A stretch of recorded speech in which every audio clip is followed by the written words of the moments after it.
Hello बच्चों party, क्या हाल चाल। मैं वरुण महाजन, आपका और अपना प्यारा सा यूट्यूब चैनल जिसका नाम है पीसीएम वॉरियर, उस पर आपका स्वागत करता हूं। मैंने बताया इस चैनल पर आपको हर रोज कम से कम एक वीडियो मिलेगी जिसका कंटेंट बेहतरीन होगा। ठीक है, तो चलो मैंने फ्रिक्शन मतलब टॉपिक शुरू किया है लॉज ऑफ मोशन का। ठीक है, जिसमें मैंने फ्रिक्शन का बेसिक है ना, फ्रिक्शन क्या होता है, फ्रिक्शन की डिफरेंट टाइप्स क्या होती है, फ्रिक्शन को कैसे उसके डायरेक्शन को मान लो निकालते हैं या बनाते हैं, ये सारी चीजें मैंने पिछली वीडियो में एक्सप्लेन की है। आज उसके कुछ न्यूमेरिकल करते हैं, कुछ बढ़िया बढ़िया न्यूमेरिकल जो जेई या नीट वगैरह में पूछे गए हैं वो एक्सप्लेन करते हैं किसके बिहाफ पर, फ्रिक्शन के बिहाफ पर। ठीक है, तो अगर आप इस वीडियो को अच्छे तरीके से सीखना चाहते हैं तो कृपया पिछली वीडियो जरूर देखें, जिसमें मैंने सभी बेसिक आपके क्या किए हैं, क्लियर किए हैं कि भाई फ्रिक्शन का कारण क्या है, फ्रिक्शन क्या होता है, ये सारी चीजें। ठीक है, तो पिछली वीडियो देख के यहाँ पर आए फिर ज्यादा अच्छे तरीके से क्लियर आएगा। तो चलो शुरू करते हैं वन बाय वन। अगर आपने देखी है पिछली वीडियो तो आप आसानी से ये क्वेश्चन को क्या कर लोगे, हैंडल कर लोगे।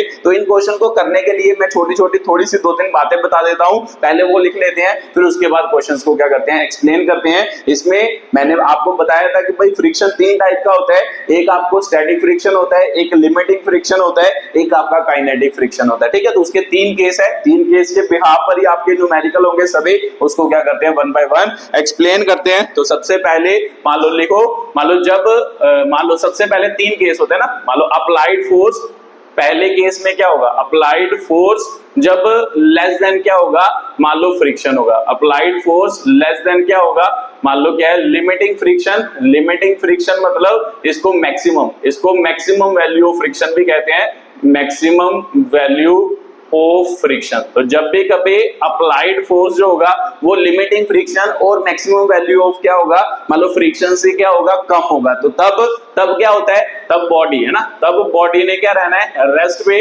बॉडी मतलब एट रेस्ट पे होगी। तो जब बॉडी रेस्ट पे होगी तो याद रखना है कि भाई जितनी अप्लाइड फोर्स होती है, जितने अप्लाइड फोर्स होती है उतनी ही आपकी क्या होती है, मतलब स्टैटिक फ्रिक्शन की क्या होती है वैल्यू। क्योंकि हमें पता है कि भाई मैंने पीछे पढ़ाया था स्टैटिक फ्रिक्शन क्या होता है, सेल्फ एडजस्टिंग फोर्स होती है। जैसे जैसे अप्लाइड फोर्स बढ़ाते हो तैसे तैसे मान लो क्या स्टैटिक फ्रिक्शन भी बढ़ता जाता है। तो जब मान लो लिमिटिंग फ्रिक्शन का मतलब क्या होता था, जो एक मैक्सिमम वैल्यू ऑफ फ्रिक्शन होती थी जिसके बाद मान लो कोई बॉडी, जब अप्लाइड फोर्स इससे थोड़ी सी ज्यादा होती थी तो बॉडी क्या करनी शुरू कर जाती थी, मूव करना शुरू कर जाती थी किसी सरफेस पर, उसे हम क्या कहते हैं, लिमिटिंग क्या कहते हैं, फ्रिक्शन कहते हैं। लिमिटिंग फ्रिक्शन एक मैक्सिमम वैल्यू होती है जहां तक बॉडी क्या रहती है, रेस्ट पे रहती है किसी दूसरे सरफेस पर। तो सिंपल सी बात है, अगर इससे अप्लाइड फोर्स कम होगी तो सिंपल सी बात है कि भाई इसका मतलब फ्रिक्शनल फोर्स जो होगी वो इसको क्या कर रही है, बैलेंस कर रही है, तभी तो ये रेस्ट पे। तो इसका मतलब जब भी अप्लाइड फोर्स लिमिटिंग फ्रिक्शन से छोटी होगी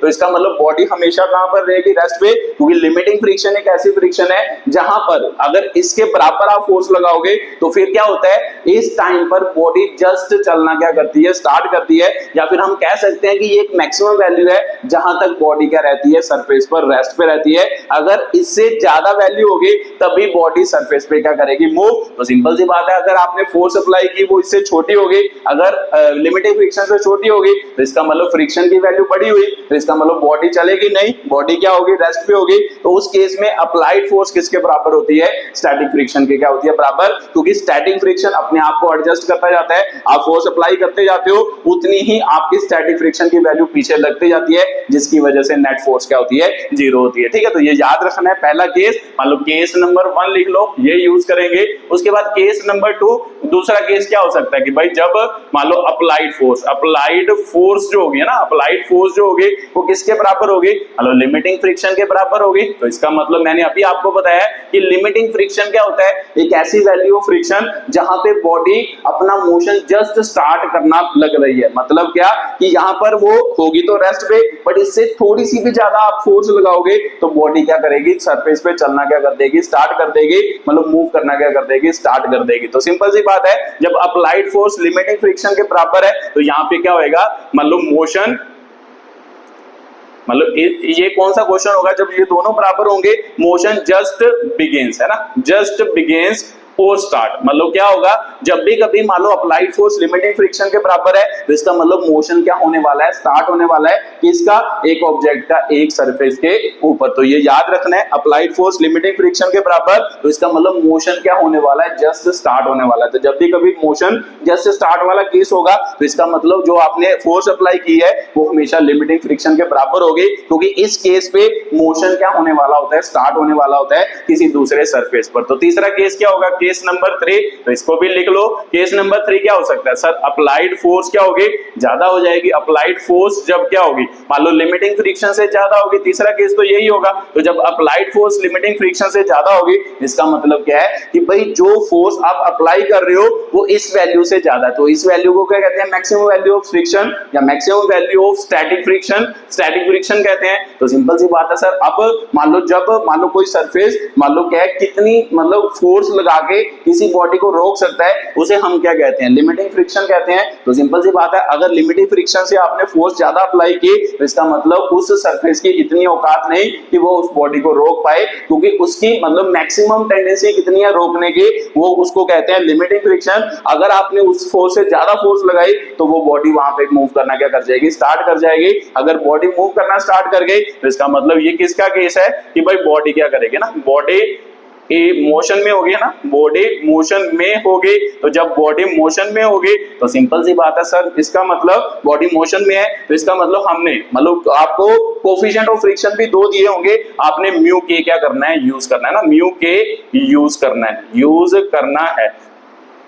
जब भी मान लो बॉडी मोशन में होगी तो आपने म्यू के यूज करना है। मान लो आपको दिया होगा क्वेश्चन में, म्यू के का मतलब होता है कोफिशिएंट ऑफ काइनेटिक फ्रिक्शन, ये भी मैंने पीछे पढ़ाया। म्यू एस का मतलब क्या होता था, कोफिशिएंट ऑफ क्या होता था, स्टैटिक फ्रिक्शन। तो इसका मतलब जब भी अप्लाइड फोर्स लिमिटिंग फ्रिक्शन से ज्यादा, आपने म्यू के यूज करके फ्रिक्शन की वैल्यू निकालनी है, ठीक है। तो फ्रिक्शन के वैल्यू निकालनी है, ठीक है। तो ये याद रखना है जो जो बातें मैं आपको समझा रहा हूं, ठीक है। तो उसके बाद अगर मान लो ये दोनों केस होंगे तो आपने हमेशा लिमिटिंग फ्रिक्शन की क्या निकालनी है, वैल्यू निकालनी है। जब भी आपने क्वेश्चन सॉल्व करना है तो सबसे पहले आपने उस क्वेश्चन में लिमिटिंग फ्रिक्शन की क्या निकालनी है, वैल्यू निकालनी है। क्योंकि लिमिटिंग फ्रिक्शन एक ऐसी मतलब क्या है, फ्रिक्शन की वैल्यू है जहां तक वो फ्रिक्शनल फोर्स किसी बॉडी को क्या कर सकती है, रोक के रख सकती है।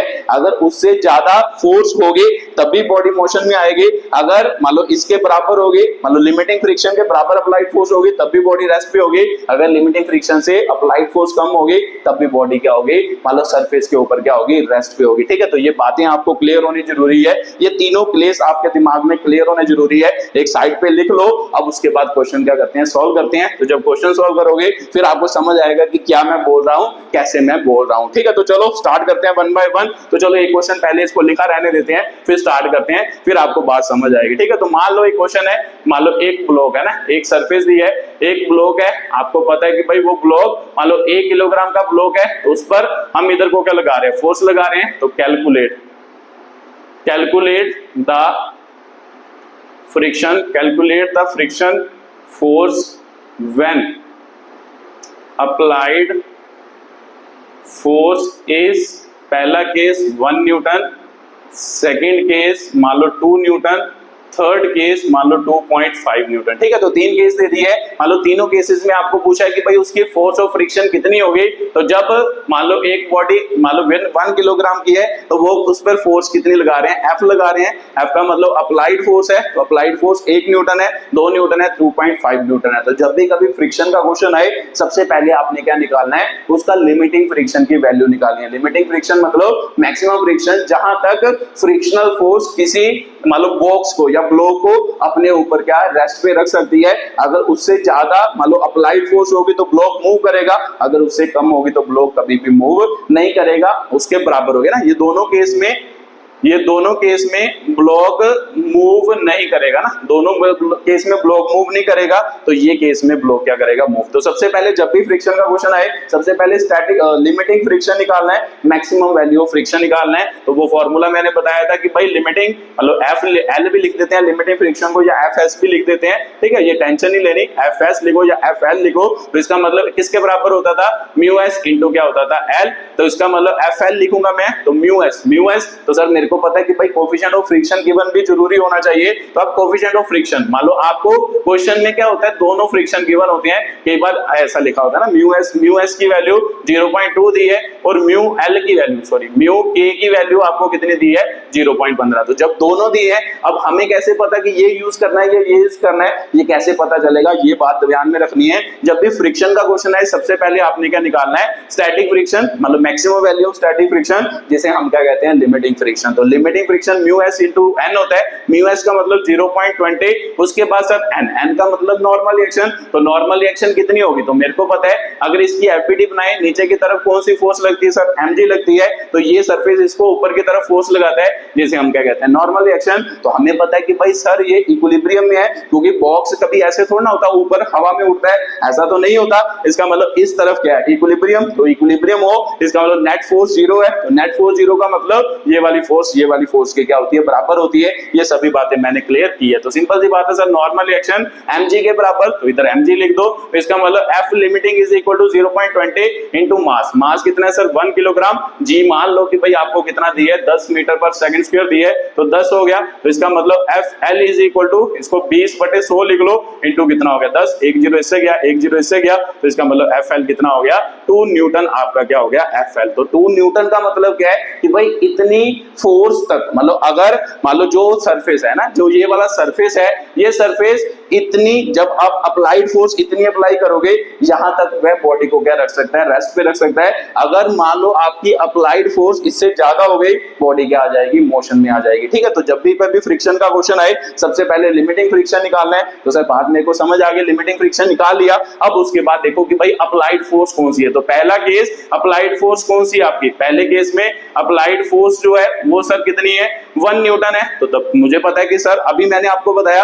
अप्लाइड फोर्स जब लिमिटिंग फ्रिक्शन से कम हो, तो सिंपल सी बात है sir, applied force 1 Newton, limiting friction 2 Newton, तो इसका मतलब बॉडी किस पे होगी, रेस्ट पे होगी, इसका मतलब बॉडी मूव नहीं करेगी। तो इस केस में अप्लाइड फोर्स किसके बराबर होती है, स्टैटिक फ्रिक्शन की क्या होती है, बराबर। तो सिंपल सी बात है सर, इसके मतलब इस केस में अगर पूछा जाए आपको फ्रिक्शनल फोर्स कितनी होगी, तो फ्रिक्शन कौन सा होगा, स्टैटिक फ्रिक्शन होगा। तो स्टैटिक फ्रिक्शन कौन सा, कितनी वैल्यू होगी, 1 न्यूटन क्या होगी, स्टैटिक फ्रिक्शन की क्या होगी, वैल्यू होगी। ठीक है, तो अब बात मेरे को समझ आ रही है। अगर ये बातें आपको अच्छे तरीके से क्लियर है, पिछली वीडियो में मैंने अच्छे तरीके से समझाई, स्टैटिक का मतलब क्या होता है, लिमिटिंग का मतलब क्या होता है, काइनेटिक का, वहां से जाके अच्छे तरीके से समझो। ठीक है, तो याद रखना है, इसे मतलब स्टैटिक फ्रिक्शन जो होता है वो सेल्फ एडजस्टिंग होता है, अपने आप को एडजस्ट करता है। तो सिंपल सी बात है कि भाई जितनी फोर्स आपने अप्लाई की होती है, उतना ही स्टैटिक फ्रिक्शन अपने आप को क्या करता जाता है, मतलब बैलेंस करता जाता है उस अप्लाइड फोर्स के विद रिस्पेक्ट टू। तो फिर नेट फोर्स क्या हो जाती है, 0। तो जब नेट फोर्स 0, बॉडी किस पे हो जाती है, रेस्ट पे हो जाती है। ठीक है, तो उसके बाद केस नंबर 2 लेते हैं।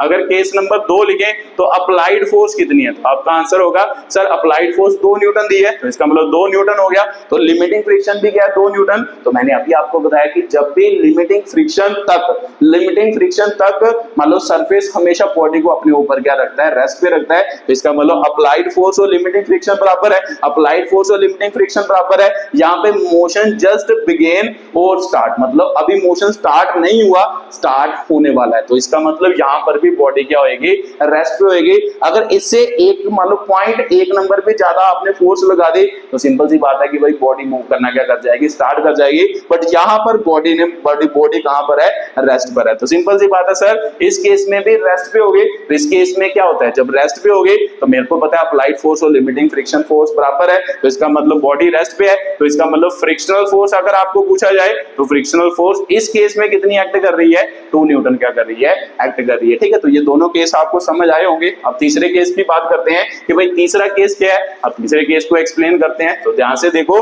अब तीसरे केस में आपने क्या किया, केस नंबर 3 आपने क्या किया, 2.5 न्यूटन। तो इसका मतलब फोर्स अप्लाइड कितनी है, सर फोर्स अप्लाइड है आपके 2 पॉइंट क्या हो गई, 5 न्यूटन हो गई। तो मेरे को पता है अब अप्लाइड फोर्स लिमिटिंग फ्रिक्शन से ज्यादा हो गई। तो जब भी कभी अप्लाइड फोर्स लिमिटिंग फ्रिक्शन से ज्यादा हो जाएगी, तब कौन सा फ्रिक्शन जो होता है वो मान लो क्या सरफेस में आता है, उसे हम कहते हैं काइनेटिक फ्रिक्शन। तो सिंपल सी बात है सर, यहाँ पे काइनेटिक फ्रिक्शन आएगा। अब काइनेटिक फ्रिक्शन की वैल्यू ये लिखेंगे या इससे कम लिखेंगे या इससे ज्यादा, तो मैंने पीछे आपको समझाया था कि भाई ये तो लिमिटिंग फ्रिक्शन है। तो जब काइनेटिक फ्रिक्शन आए तो यहाँ पे क्या होता है म्यू के इंटू क्या होता है एन। तो सिंपल सी बात है सर, म्यू के की वैल्यू भी गिवन है। देखो मान लो ये काइनेटिक फ्रिक्शन के लिए गिवन होता है, ये स्टैटिक फ्रिक्शन के लिए गिवन होता है। तो सिंपल सी बात है सर, अब जब ये फोर्स ज्यादा हो जाएगी इससे, तो मेरे को पता है कि ये बॉडी उस पर मूव करना स्टार्ट कर जाएगी। तो जब इस पे मूव करेगी तो इसका मतलब 0.15 म्यू के की वैल्यू, तो नॉर्मल रिएक्शन। तो नॉर्मल रिएक्शन कितनी है mg। तो सर भैया यहाँ से क्लियर हो रहा है वो तो 10 ही है।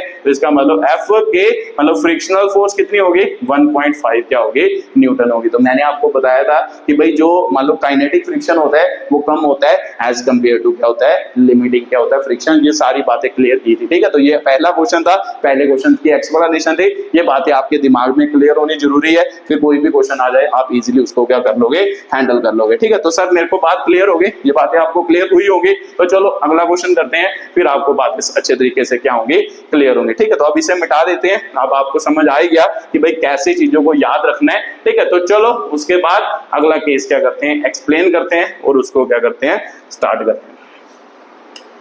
चलो लिखो अगला क्वेश्चन, फिर वहां से क्लियर होगा। तो मान लो क्वेश्चन नंबर मान लो आपका अगला आ गया। मान लो आपको बॉडी दी है 10 किलोग्राम, ठीक है। 10 किलोग्राम की बॉडी दी है, यहाँ पे आप फोर्स लगा रहे हो 20 न्यूटन। तो मान लो कि भाई आपको पूछा जाए ना म्यू के आपको दी है मान लो 0.25 और म्यू एस आपको दी है 0.30 सरफेस के बीच, ठीक है। तो उसके बाद आपको पूछ रहा है कि भाई find frictional force and acceleration, ठीक है। पहला क्वेश्चन ये हो गया। अब मान लो कि भाई ये क्वेश्चन है मान लो ये क्वेश्चन है, ठीक है, find frictional force and acceleration. तो सर मेरे को पता है कि जब भी फ्रिक्शनल फोर्स का क्वेश्चन आएगा सबसे पहले लिमिटिंग फ्रिक्शन निकालना है। तो लिमिटिंग फ्रिक्शन निकालो। लिमिटिंग फ्रिक्शन क्या होता है सर म्यू एस इंटू क्या होता है नॉर्मल रिएक्शन। तो limiting friction mu S. Static friction कितना है सर 0.30 नॉर्मल रिएक्शन। अब नॉर्मल रिएक्शन फिर से एफबीडी बनाओ, नीचे की तरफ कौन सी फोर्स लग रही है एमजे, ऊपर की तरफ क्या लग रही है एन। तो सर मेरे को पता है कि जब भी ऐसा केस होगा ना मतलब सिंपल हॉरिजॉन्टल वाला केस होगा तो नॉर्मल रिएक्शन हमेशा mg के बराबर होगी, बट हर केस में बराबर नहीं होगी, ये याद रखना है, ठीक है। तो ये यहां से यही नहीं याद करना कि नॉर्मल रिएक्शन हमेशा mg होती है। ये जब मान लो प्लेन सरफेस होगा, प्लेन सरफेस पे नॉर्मल रिएक्शन हमेशा mg के बराबर होती है, बट ये जरूरी नहीं कि नॉर्मल रिएक्शन हमेशा mg के बराबर हो। जब अगले क्वेश्चन करेंगे फिर बातें आपको और ज्यादा क्या होंगी क्लियर होंगी। तो यहां से तो आपको पता है इक्विलिब्रियम है ऊपर नीचे, तो n इज इक्वल टू क्या होगा mj। तो सर mg के बराबर तो fl is equal to 0.30, m की वैल्यू कितनी है 10, तो g मान लो आपको कितना दिया, ठीक है। तो 9.8 मीटर पर सेकंड स्क्वायर होता है, ये आपको पता ही है। तो मान लेते हैं 10 है, तो इसका मतलब fl कितना हो गया 100 हो गया। तो 30/100 ही हो गया, तो इंटू 10 हो गया। तो सर ये तो इससे कट गया, इसका मतलब fl की वैल्यू कितनी आ गई 30 न्यूटन। इसका मतलब 30 न्यूटन तक ये बॉडी उस पर क्या रहेगी रेस्ट पे रहेगी। अगर इससे ज्यादा फोर्स लगेगी तभी वो मूव करेगी, अदरवाइज वो मूव नहीं करेगी। उसके बाद चेक करो पहला केस क्वेश्चन आपको क्या दिया 20 न्यूटन फोर्स लगाई है। तो सर 20 न्यूटन तो इससे कम है, तो जब 20 न्यूटन इससे कम होगी तो इसका मतलब कौन सी फोर्स एक्ट करेगी, इसे लिमिटिंग फ्रिक्शन कहते हैं, उसे क्या कहते हैं स्टैटिक फ्रिक्शन। तो स्टैटिक फ्रिक्शन हमेशा किसके बराबर होता है, जितनी फोर्स आप अप्लाई कर रहे हो उतनी फोर्स के क्या होता है बराबर। तो सिंपल सी बात है सर फ्रिक्शनल फोर्स कितनी एक्ट करेगी, आपका आंसर होगा फ्रिक्शनल फोर्स अप्लाइड फोर्स के बराबर 20 न्यूटन क्या करेगी एक्ट। तो आपको पूछे find the frictional force and acceleration पूछे, तो एक्सेलरेशन सर हो गई, बॉडी तो रेस्ट पे है, अगर रेस्ट पे है तो फिर एक्सेलरेशन की वैल्यू क्या होगी 0 होगी, ठीक है। तो चलो ये आपका क्या था फर्स्ट क्वेश्चन था। अब मान लो इसी क्वेश्चन को थोड़ा चेंज करते हैं, एक्सेलरेशन 0 हो गई, फ्रिक्शनल फोर्स की वैल्यू कितनी हो गई 20 न्यूटन। जब भी लिमिटिंग फ्रिक्शन से फोर्स कम हो गई हमेशा अप्लाइड फोर्स और क्या होता है मान लो अप्लाइड फोर्स स्टैटिक फ्रिक्शन के क्या होता है बराबर, क्योंकि स्टैटिक फ्रिक्शन जो होता है वो सेल्फ एडजस्टिंग इन नेचर होता है, वो अपने आप को फोर्स के विद रिस्पेक्ट टू एडजस्ट करता है। जितनी अप्लाइड फोर्स होती है उसके विद रिस्पेक्ट टू उतनी मान लो स्टैटिक फ्रिक्शन की वैल्यू होती है। कब तक, जब तक स्टैटिक लिमिटिंग फ्रिक्शन अचीव नहीं हो जाता, मतलब जब तक आप अप्लाइड फोर्स लिमिटिंग फ्रिक्शन के बराबर नहीं लाओगे तब तक स्टैटिक फ्रिक्शन और अप्लाइड फोर्स की बराबर मतलब वैल्यू क्या होती है बराबर होती है। तो देखो ध्यान से कि भाई जब इससे छोटा होगा हमेशा फ्रिक्शन फोर्स मतलब अप्लाइड फोर्स के बराबर होगी। मान लो इसी केस को चेंज करते हैं, मान लो इसी को मैं 60 न्यूटन कर देता हूं। तो मान लो दूसरा केस हो गया, पहला तो ये हो गया, अब 60 न्यूटन कर दिया अब आपके दिमाग में आएगा कि सर अब 60 न्यूटन है, 60 न्यूटन तो एफएल से मतलब लिमिटिंग फ्रिक्शन से ज्यादा है, तो जब भी लिमिटिंग फ्रिक्शन से ज्यादा फोर्स होगी तब बॉडी मूव करेगी तो कौन सा फ्रिक्शनल फोर्स एक्ट करती है? काइनेटिक फ्रिक्शनल फोर्स एक्ट करती है। तो आपको क्या पूछा है? फ्रिक्शनल फोर्स पूछा है, तो यहाँ पे निकालो फिर काइनेटिक फ्रिक्शन क्या होता है? म्यू के इंटू क्या होता है? Normal reaction. तो एफ के म्यू के की वैल्यू कितनी दी है सर? 0.25 इंटू नॉर्मल रिएक्शन किसके बराबर है? एम जी, एम 10 दी है, जी आपका 10 दी है, तो इसका मतलब एफ के की वैल्यू कितनी आ गई? 25 न्यूटन। तो इसका मतलब ये आपकी क्या आ गई? मान लो काइनेटिक फ्रिक्शन की वैल्यू आ गई। जब आप 60 न्यूटन फोर्स लगाओगे, बॉडी मूव करेगी, तब इसके ऊपर कौन सी फोर्स लगेगी? फ्रिक्शनल फोर्स, मतलब काइनेटिक फ्रिक्शन लगेगा, तो काइनेटिक फ्रिक्शन की वैल्यू क्या होगी? 25 न्यूटन हो गई। तो सर 25 न्यूटन, तो ये हमेशा लिमिटिंग फ्रिक्शन से कम होता है। ये मैंने रीजन सभी एक्सप्लेन किए हैं पिछली वीडियो में, ठीक है। तो ये बात आपको क्लियर हो गई। अब अगली बात करते हैं। उसके बाद फ्रिक्शनल फोर्स तो निकल गई, उसके बाद आपको एक्सेलरेशन पूछ रहा है ना, केस नंबर 2। ये केस नंबर 2 था, ये केस नंबर क्या था? पहला, जो मैंने एक्सप्लेन किया, ये पहला केस हो गया, ये दूसरा केस हो गया। अब एक्सेलरेशन पूछ रहा है, तो सर एक्सेलरेशन निकालने के लिए हमेशा न्यूटन सेकंड लॉ लगाना पड़ता है। एफबीडी बनाते हैं, तो मेरे को पता है कि भाई 10 किलोग्राम पर कौन कौन सी फोर्स, एक नॉर्मल रिएक्शन, एक एमजी लग रहा है, ये दोनों तो एक दूसरे को बैलेंस कर रही है। आगे की तरफ 60 न्यूटन लग रहा है, पीछे की तरफ, पीछे कौन सी फोर्स लगती है सर? मोशन को अपोज करने के लिए फ्रिक्शनल फोर्स लगती है। जब ये इस पर मूव करेगा तो फ्रिक्शन पीछे की तरफ ही तो एक्ट करता है। फ्रिक्शन का मतलब क्या होता है कि मोशन को क्या करना? अपोज करना। तो जब ये इधर को जा रहा है, ये इस मोशन को क्या करेगी? अपोज। तो सिंपल सी बात है, कितनी लग रही है सर? 25 न्यूटन। तो मेरे को पता है कि भाई एक्सेलरेशन निकालने के लिए नेट फोर्स, तो नेट फोर्स क्या होता था? F net. आगे मतलब नेट किधर को जा रहा है? इधर को जा रहा है, तो सिंपल सी बात है, आगे वाली फोर्स में से पीछे वाली फोर्स माइनस कर दो। अब पीछे फोर्स 25 न्यूटन, आगे कितनी है? 60 न्यूटन। तो सिंपल सी बात है सर, नेट फोर्स क्या होती है?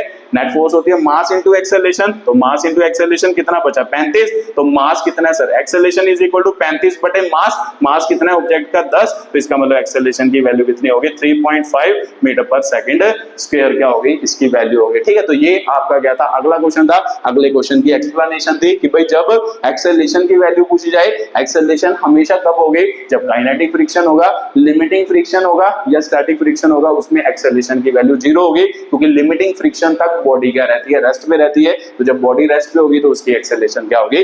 0 होगी, ठीक है। तो सर ये भी बात मेरे को क्लियर हो गई। ये अगली टाइप का क्वेश्चन था। अगला था आपकी क्या थी? एक्सप्लेनेशन थी। तो चलो उससे अगला क्वेश्चन एक्सप्लेन करते हैं, फिर उसे क्या करते हैं? एक्सप्लेन करते हैं।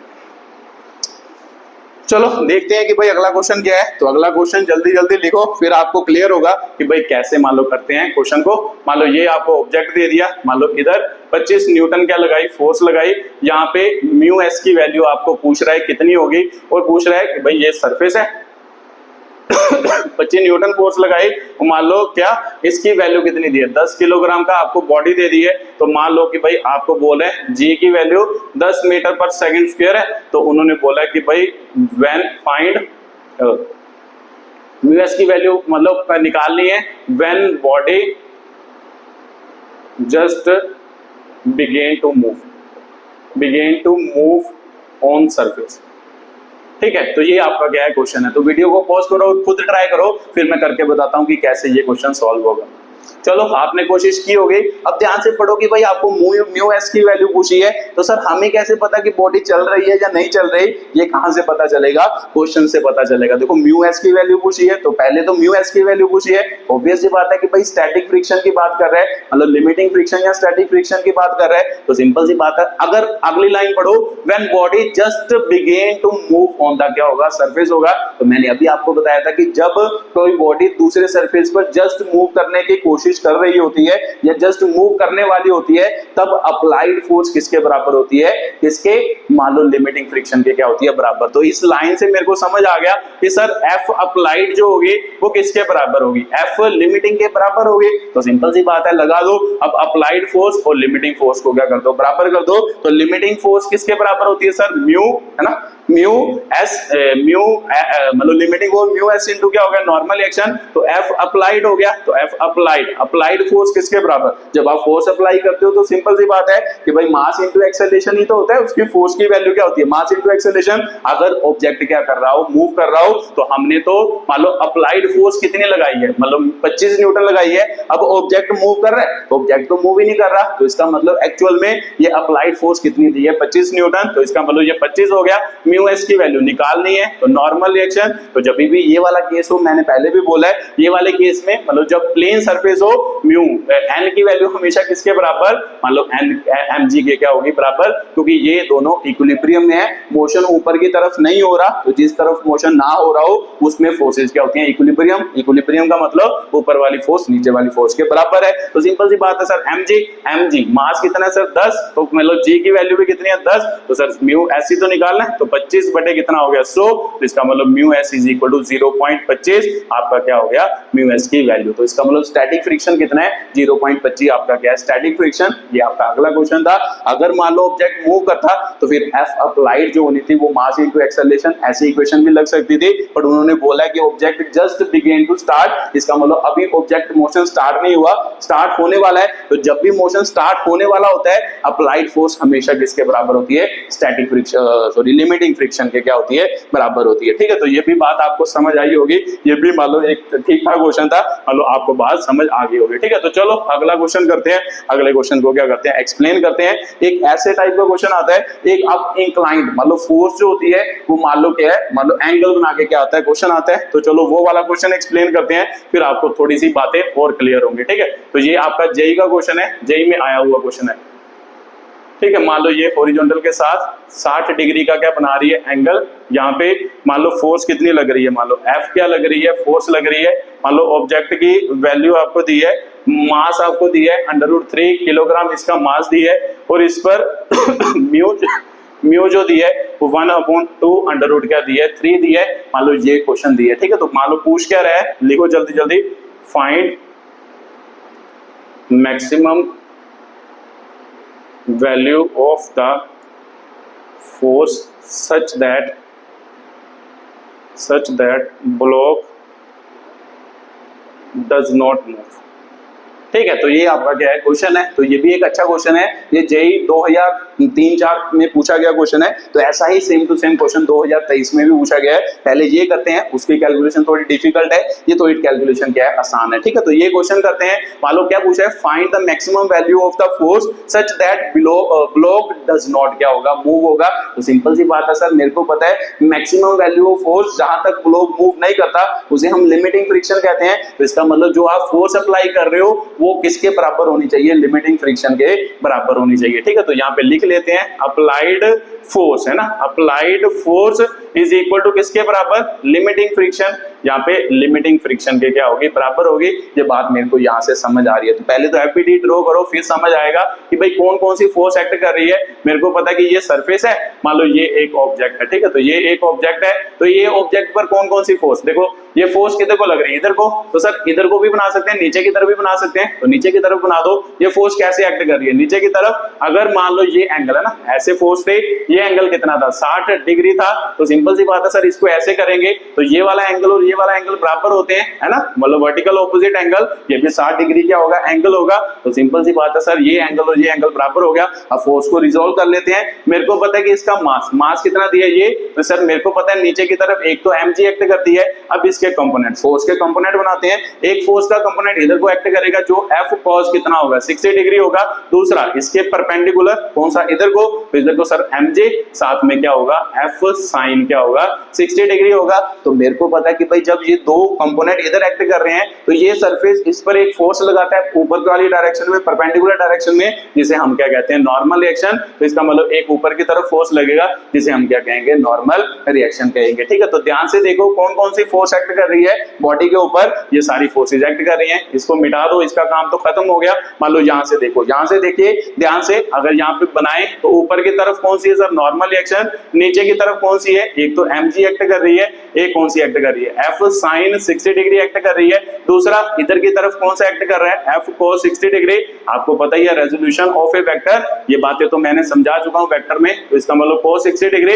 अब आपको पता है कि इसका कोई काम नहीं है, ये फोर्स का काम खत्म हो गया। अब ये इसके बाद इसको बैलेंस भी तो कोई ना कोई फोर्स करती होगी, तो आपको पता है सरफेस है। तो अगर मान लो ऑब्जेक्ट मूव करने की कोशिश कर रहा है, पीछे की तरफ हमेशा क्या लगता है, अभी मूव नहीं किया तो मतलब मूव करने वाला है, तो पीछे की तरफ क्या लगता होगा F लिमिटिंग लगता होगा, लिमिटिंग फ्रिक्शन लगता होगा। तो इसका मतलब पीछे की तरफ क्या लगती होगी, लिमिटिंग फोर्स लगती होगी। ठीक है, तो ये सारी इसकी एफबीडी है। इस ब्लॉक की क्या है एफबीडी, जो भी फोर्स एक्ट कर रही है वो सभी फोर्सेज हमने ड्रॉ कर ले। अब उसके बाद इसको देखते हैं कि भाई क्या होगा। अब देखो ध्यान से देखो, मेरे को पता है ऑब्जेक्ट ना तो ऊपर को जा रहा ना नीचे को जा रहा, तो इसका मतलब इक्विलिब्रियम में है, यहाँ पर इक्विलिब्रियम में है। तो सर ये वाली फोर्स किसके बराबर होगी? इसके बराबर। इसका मतलब नॉर्मल रिएक्शन किसके बराबर? mg प्लस क्या होएगा? f साइन कितना होएगा? 60 डिग्री होएगा, है ना। f साइन 60 डिग्री हो गया, ठीक है। तो ये बात तो मेरे को यहाँ से क्लियर होगी। उसके बाद देखो ये फोर्स इसको बराबर कर रही होगी, तो अप्लाइड फोर्स कौन सी है? मेरे को पता है ऑब्जेक्ट किधर को मूव करने की कोशिश कर रहा, ऊपर को तो कर नहीं रहा, तो इसका मतलब ये तो इक्विलिब्रियम में है। इक्विलिब्रियम का मतलब होता है ऊपर वाली फोर्स नीचे वाली फोर्स के बराबर है। अब ऑब्जेक्ट किधर को जाना चाह रहा? आगे की तरफ जाना चाह रहा, तो फिर अप्लाइड फोर्स किसको कहते हैं? कि जिस तरफ उसका क्या हो रहा है? मोशन हो रहा है। तो सिंपल सी बात है, इस तरफ वो जाना चाह रहा, तो ये वाली फोर्स किसके बराबर होगी? लिमिटिंग फ्रिक्शन के बराबर होगी। तो इसका मतलब अप्लाइड फोर्स कितनी है सर? F cos कितनी है? 60 डिग्री। ये किसके बराबर होगी? लिमिटिंग फ्रिक्शन के बराबर होगी। तो यहां से सॉल्व करते हैं। देखो F cos 60 कितना होता है सर? 1/2 होता है। तो इसका मतलब FL क्या होता है? म्यू एस इंटू क्या होता है? Normal reaction. तो इसका मतलब F/2 म्यू एस की वैल्यू दी है। तो सर म्यू एस की वैल्यू कितनी दी है? देखो यही दी है ना। अब म्यू काइनेटिक नहीं दिया। अब आपको समझ आ रहा होगा कि kinetic friction, coefficient of kinetic friction क्यों नहीं दिया? क्योंकि उन्होंने बोला कि वो वाली फोर्स निकालो जहां पर ब्लॉक मूव नहीं कर रहा। तो अगर मूव ही नहीं करेगा तो फिर काइनेटिक फ्रिक्शन थोड़ा ना देना, क्योंकि मोशन तो हो ही नहीं रहा। काइनेटिक फ्रिक्शन तो तभी एक्ट करता है जब मोशन होता है। तो इसका मतलब यहाँ पे स्टैटिक फ्रिक्शन एक्ट कर रहा है, इसीलिए एक ही म्यू दिया है, जिसे हम क्या कहते हैं? 1/2√3। तो पर तो यहाँ पे कितना होएगा सर? म्यू एस की वैल्यू 1/√3 हो गया। उसके बाद सर नॉर्मल रिएक्शन। तो देखो नॉर्मल रिएक्शन की वैल्यू किसके बराबर है? इसके बराबर। तो यहाँ पे लिख दो mg। तो यहाँ पे कर लेते हैं mg। मास कितना दिया ब्लॉक का सर? √3 दिया है। तो इसका मतलब √3 इंटू कितना हो गया? 10 हो गया ना, G10 हो गया, 10√3 हो गया, प्लस F फोर्स तो दी नहीं है ना, फोर्स तो पूछ रहा है। देखो find the maximum value of force तो निकालनी है, मतलब F हो गया। sin 60 कितना होता है सर? √3/2 होता है। इसका मतलब नॉर्मल रिएक्शन की वैल्यू कितनी है? इतनी है। तो ये यहाँ पर भर दो। इसका मतलब 10√3 हो गया, प्लस मान लो √3/2 इंटू क्या हो गया? F हो गया। तो ये आपकी क्या निकल गई? नॉर्मल रिएक्शन की वैल्यू। अब इसे सॉल्व करना है, यहाँ से F निकालना है। तो निकाल सकते हैं सर, F/2 हो गया। इसको अंदर मल्टीप्लाई करते हैं। अगर मल्टीप्लाई करेंगे, इससे ये घटा, 2 से ये गया, तो इसका मतलब अंदर कितना बच गया? 5 बच गया ना। जब ये इसके साथ मल्टीप्लाई करेंगे, ये इससे कट गया, ये 5 से इससे कटा, मतलब 5 बच गया। अब इसको इसके साथ मल्टीप्लाई करो, √3 कट गया, 2 और 2 कितना हो गया? 4 हो गया। तो इसका मतलब F/, कितना बचा? 4। तो इसको सॉल्व कर लो, F/2 माइनस F/4, इधर प्लस का उधर जाके माइनस। तो सर इसका एलसीएम लेना है। इन दोनों का एलसीएम कितना आया? 4 आया। तो 4 आया, तो इधर कितना बना? 2F बन गया। इधर कितना बन गया? F। इधर कितना आ गया? 5। तो F/4 इज इक्वल टू 5। तो इसका मतलब F की वैल्यू कितनी आई? 20 न्यूटन आई। तो सर मैक्सिमम फोर्स कितनी लगानी पड़ेगी? मतलब मैक्सिमम फोर्स कौन सी होगी?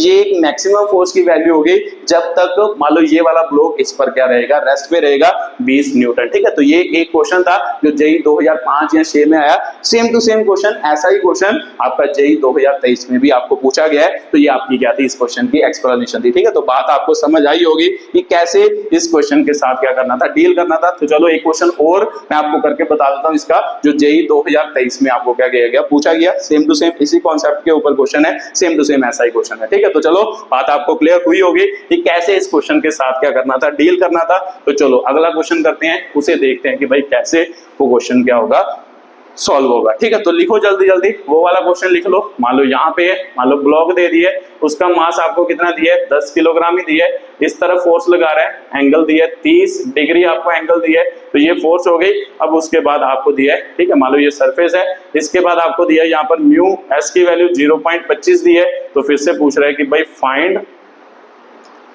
Value of F for which block just start to move. ठीक है। तो ये देखो ध्यान से, फिर से भाई बात है सेम टू सेम कि भाई क्या बोल रहा है? Find the value of F।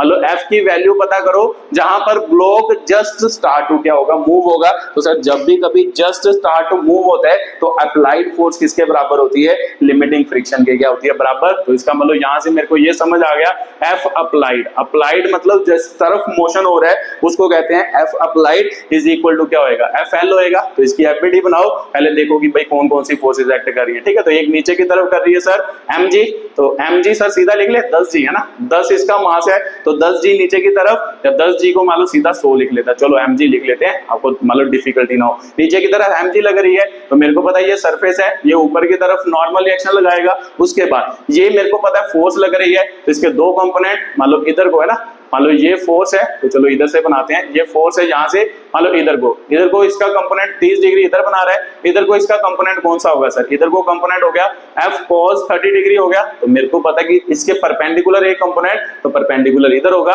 तो इधर एक कौन सा कंपोनेंट बन रहा है, F sin कितना बन रहा है, 30 डिग्री बन रहा है, नीचे की ओर mg। तो अब मेरे को पता है कि जब ये ब्लॉक है ना, जब ये ब्लॉक पर ये फोर्स लग रही है, तो ब्लॉक पर पीछे की तरफ एक फ्रिक्शनल फोर्स लगती होगी, जिसे हम क्या कहते हैं, लिमिटिंग फ्रिक्शन। लिमिटिंग ही क्यों कहते हैं, क्योंकि हमें पता है कि भाई ब्लॉक जो है अभी जस्ट स्टार्ट टू मूव करने की कोशिश कर रहा है, मूव करने की कोशिश जब कर रहा होता है, जब वो रेस्ट पे होता है, उस पर हमेशा कौन सी फोर्स एक्ट करती है, स्टैटिक फ्रिक्शन क्या करता है, एक्ट करता है। तो सिंपल सी बात है सर, F लिमिटिंग हो गया, ये इस पर क्या लग रही है, फोर्सेस। तो मेरे को पता है ऊपर नीचे, बॉडी ऊपर नीचे तो जाने की कोशिश नहीं करे, तो इक्विलिब्रियम है, तो इसका मतलब नॉर्म ऊपर की फोर्स नीचे की तरफ फोर्स के बराबर NF sin कितना होगा, 30 डिग्री इज इक्वल टू क्या होगा, mg होएगा। तो मेरे को पता है यहाँ से नॉर्मल रिएक्शन की वैल्यू चाहिए होती है, mg माइनस F sin कितना हो गया, 30 डिग्री हो गया। दूसरा मेरे को पता है कि भाई इधर को ब्लॉक जाने की कोशिश कर रहा है, इधर को, तो अप्लाइड फोर्स कौन सी है, ये, तो फ्रिक्शनल फोर्स कौन सी है, ये। तो यहाँ पे लिख लो F cos कितना हो गया, 30 degree is equal to limiting friction, ये हो गया। तो लिमिटिंग फ्रिक्शन क्या होता है sir, mu s into normal reaction, तो F तो F ही है, cos 30 डिग्री। अब cos 30 कितना होता है सर, cos 30 कितना होता है, √3/2 होता है, तो इसका मतलब √3/2 हो गया। म्यू एस की वैल्यू दी है 0.25 इनटू नॉर्मल रिएक्शन, तो नॉर्मल रिएक्शन की वैल्यू ये दी है, तो यहाँ से भर लो, m की वैल्यू कितनी दी है, 10 इनटू g, मतलब 100 हो गया है ना, 10 इनटू g मतलब 10 100 हो गया। तो f कितना दिया, निकालना है, साइन कितना हो गया 1/2, तो नॉर्मल रिएक्शन 100 माइनस कितनी आ गई, F/2 आ गई। ठीक है, तो ये भी क्लियर हो गया सर, इधर नॉर्मल रिएक्शन की वैल्यू आ गई कितनी, 100 माइनस कितनी आ गई, F/2। अब इसको क्या करना है, सॉल्व करना है। अब आपका तरीका है कि भाई कैसे आप इसको क्या करना चाहते हो, सॉल्व करना चाहते हो, तो कर लो। मान लो इसको पहले मल्टीप्लाई करवा लेते हैं ना, इसको इधर मल्टीप्लाई करवा लेते हैं, तो सर √3F अपॉन कितना हो गया 2, जिसको मल्टीप्लाई कराओगे 100 के साथ मल्टीप्लाई कराओगे तो कितना 25 हो गया, इसको इसके साथ कराओगे तो 0.25 है ना, इधर कितना बना 0.25 F/2 बना। तो इसको सॉल्व कर लेते हैं सर, मेरे को पता है 0.25 का पॉइंट हटाएंगे तो क्या बन जाएगा, 25 बटे कितना बन जाएगा 200, तो इसका मतलब यहाँ पे क्या बन जाएगा ना 25 8 200, F बटे कितना बन जाएगा 8। तो जब इसको इसके साथ मल्टीप्लाई करोगे यहाँ पे कितना बनेगा, F/8 कैसे बना, ये इसके साथ मल्टीप्लाई हुआ, नीचे 200 हो गया, 25 8 200, F बटे कितना हो गया 8। तो सर अब इक्वेशन सिंपल हो गई, अब इसको सॉल्व कर लेते हैं। अब इसको इधर ले जाओ, इसका मतलब √3F/2 हो गया प्लस F बटे कितना हो गया 8 इज इक्वल टू 25। अब इसको सॉल्व कर लो, अब इसका एलसीएम कितना, अब ध्यान से देखो यहाँ पर क्या आ गया, √3 आ गया। तो सर √3 को सॉल्व करना पड़ेगा, √3 अप्रोक्सीमेटली कितना होता है 1.737 होता है, तो यहाँ पर भर देते हैं है ना, यहाँ पे ये भर देते हैं, बटे 2 हो गया। F में कॉमन ही निकाल लेता हूँ, F में इनमें से चलो F में कॉमन निकालता हूँ, अगर F कॉमन निकाल लिया √3/2 तो यहाँ पे कितना बचेगा 1/8 इज इक्वल टू 25 बच गया। अब इसको सॉल्व कर लो, तो इसका मतलब सर मान लो ये इसका एलसीएम कितना हो गया 8, तो यहाँ पे क्या आएगा 4√3 आएगा प्लस 4√3 प्लस कितना हो गया यहाँ पे सर 1 आ गया इज इक्वल टू कितना आ गया 25। अब इसको क्या कर लो, सॉल्व कर लो, जो सॉल्व करके आंसर आएगा वो आपका क्या होगा आंसर। तो चलो मैं यहाँ पर सॉल्व करके बता रहा हूँ कि क्या आंसर आपका बनेगा। ठीक है, तो इसको सॉल्व करो जल्दी जल्दी। देखो F is equal to, sir मेरे को पता है √3 मतलब क्या 1.737 प्लस 1/8 हो गया इज इक्वल टू 25। वैसे तो आंसर डिपेंड करता है, बट आपको आंसर जो दिया था वो सिंपल एक इंटीजर टाइप, मतलब इंटीजर टाइप वैल्यू थी, या एक मान लो रियल नंबर टाइप क्या थी वैल्यू, उसे सॉल्व करना है, तो इसीलिए मैंने वैल्यू भरी है। अदरवाइज कई बार क्वेश्चन में अंडर रूट की टर्म में वैल्यू दी होती है, यहाँ पे इसको सॉल्व कर रहे हैं। ठीक है, तो करते हैं, कितना बना देखो ध्यान से, कितना 4 3 12 और 1 आंसर 28 और 29 हो गया, 2 आंसर 6 हो गया प्लस 1/8 हो गया इज इक्वल टू 25। तो F is equal to sir कितना बना, सर F मल्टीप्लाई में है ना, F मल्टीप्लाई में है, तो F इज इक्वल टू उधर जाके उल्ट जाएगा 25 इंटू ये ऊपर गया 8 हो गया, तो ये दोनों प्लस हुए तो कितना हो गया 7.92। तो 25 8 200 होता है सर, 200/7.92 हो गया। तो मेरे को पता है सर अगर यहाँ पे 8 होता तो इसका आंसर कितना आना था 25, अगर ये 8 होता तो इसका आंसर कितना आता 25। 25, तो ये 8 से कम है, तो फिर 25 से थोड़ा सा ज्यादा आएगा, तो इसका आंसर 25.2 न्यूटन आपकी क्या है, फोर्स है। तो ये आपका जेई 2023 का क्या है, क्वेश्चन है, मतलब जेई 2023 में पूछा गया क्वेश्चन है, ठीक है। तो ये आपका क्वेश्चन था, ये उसकी कैलकुलेशन थी, तो ये आपका क्या था, आंसर था जो आपको क्या किया गया, पूछा गया, ठीक है। तो बात आपको क्लियर हुई होगी कि कैसे इस क्वेश्चन के साथ क्या करना होता है, डील करना होता है। ये अगली टाइप का क्या था, क्वेश्चन था, ठीक है। तो चलो बातें आपको समझ आई होंगी। चलो अगला क्वेश्चन एक्सप्लेन करते हैं और उसकी कैलकुलेशन को सॉल्व करते हैं, ठीक है। तो चलो अगला क्वेश्चन, मान लो एक टेंशन वाला लेते हैं जहां पर टेंशनल फोर्स क्या करेगी, एक्ट करेगी, ठीक है। तो लिखो जल्दी जल्दी क्वेश्चन, फिर उसको सॉल्व करते हैं। मान लो ये एक क्या है, दीवार है, वॉल है, वॉल के साथ एक रस्सी लगी है और रस्सी पर एक ब्लॉक रखा, ठीक है। तो ये ब्लॉक है, ब्लॉक मान लो आपको कितना दिया, 10 किलोग्राम। यहाँ पे एक आदमी है, ठीक है, और आदमी इस रस्सी को क्या कर रहा है, खींच रहा है, मतलब इधर को खींच रहा है, मतलब इधर को क्या कर रहा है, खींच रहा है, ठीक है। तो इधर खींच रहा है तो इधर को फोर्स लगा रहा है, मान लो ये, तो ये एक वॉल है, तो मेरे को पता है उसने क्या पूछा है, calculate the tension force in the string connecting the wall if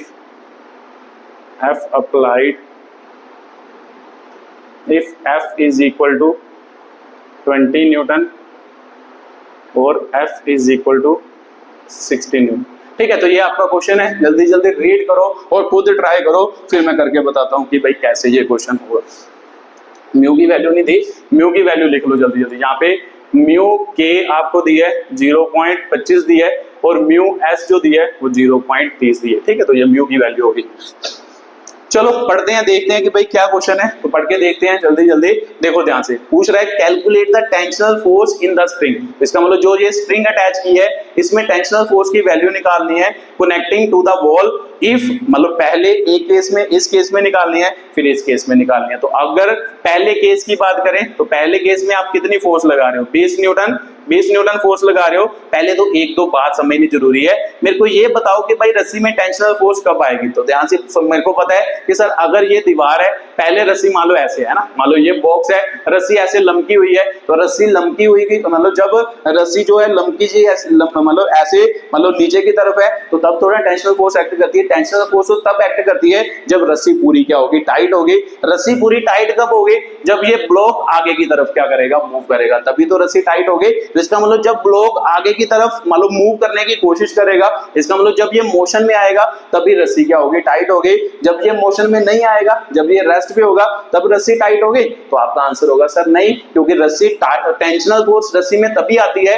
जब ये आगे की तरफ मूव करेगा और रस्सी क्या होगी, टाइट होगी। तो सिंपल सी बात है, पहले तो इसे चेक करते हैं कि ये आगे की तरफ मूव करेगा या नहीं करेगा। तो सर मेरे को पता है जब भी फ्रिक्शन वाला क्वेश्चन हो क्या करना होता है, लिमिटिंग फ्रिक्शन निकालना होता है। तो सबसे पहले तो लिमिटिंग फ्रिक्शन निकालो। लिमिटिंग फ्रिक्शन किसके बराबर, म्यू एस इंटू एन। तो एफ लिमिटिंग म्यू एस मतलब स्टैटिक फ्रिक्शन, तो कितना सर 0.30 दी है। नॉर्मल रिएक्शन तो मैंने अभी आपको बताया, जब भी सिंपल हॉरिजॉन्टल वाला केस हो तो जितना mg होगा उतना ही नॉर्मल रिएक्शन होता है, क्योंकि ऊपर की तरफ मोशन नहीं होता तो ऊपर इक्विलिब्रियम में होता है। n is equal to mg। तो m कितना सर, मास 10 है और इनटू क्या हो गया 10, मान लो g की वैल्यू 10 मान लो, 10 मीटर पर सेकंड स्क्वायर। तो सिंपल सी बात है, ये हो गया। तो सर लिमिटिंग फ्रिक्शन कितना हो गया, जब 100 हो गया, 100 को इससे मल्टीप्लाई करेंगे तो लिमिटिंग फ्रिक्शन हो गया 30 न्यूटन आपका क्या हो गया, लिमिटिंग फ्रिक्शन। तो अब ध्यान से समझो कि भाई 30 न्यूटन लिमिटिंग फ्रिक्शन है। इसका मतलब 30 न्यूटन ऐसे मान लो एक फोर्स है जो मान लो ब्लॉक पर पीछे की तरफ लग सकती है, ब्लॉक को विदाउट मूव किए हुए, मतलब इतनी फोर्स तक ब्लॉक ने मूव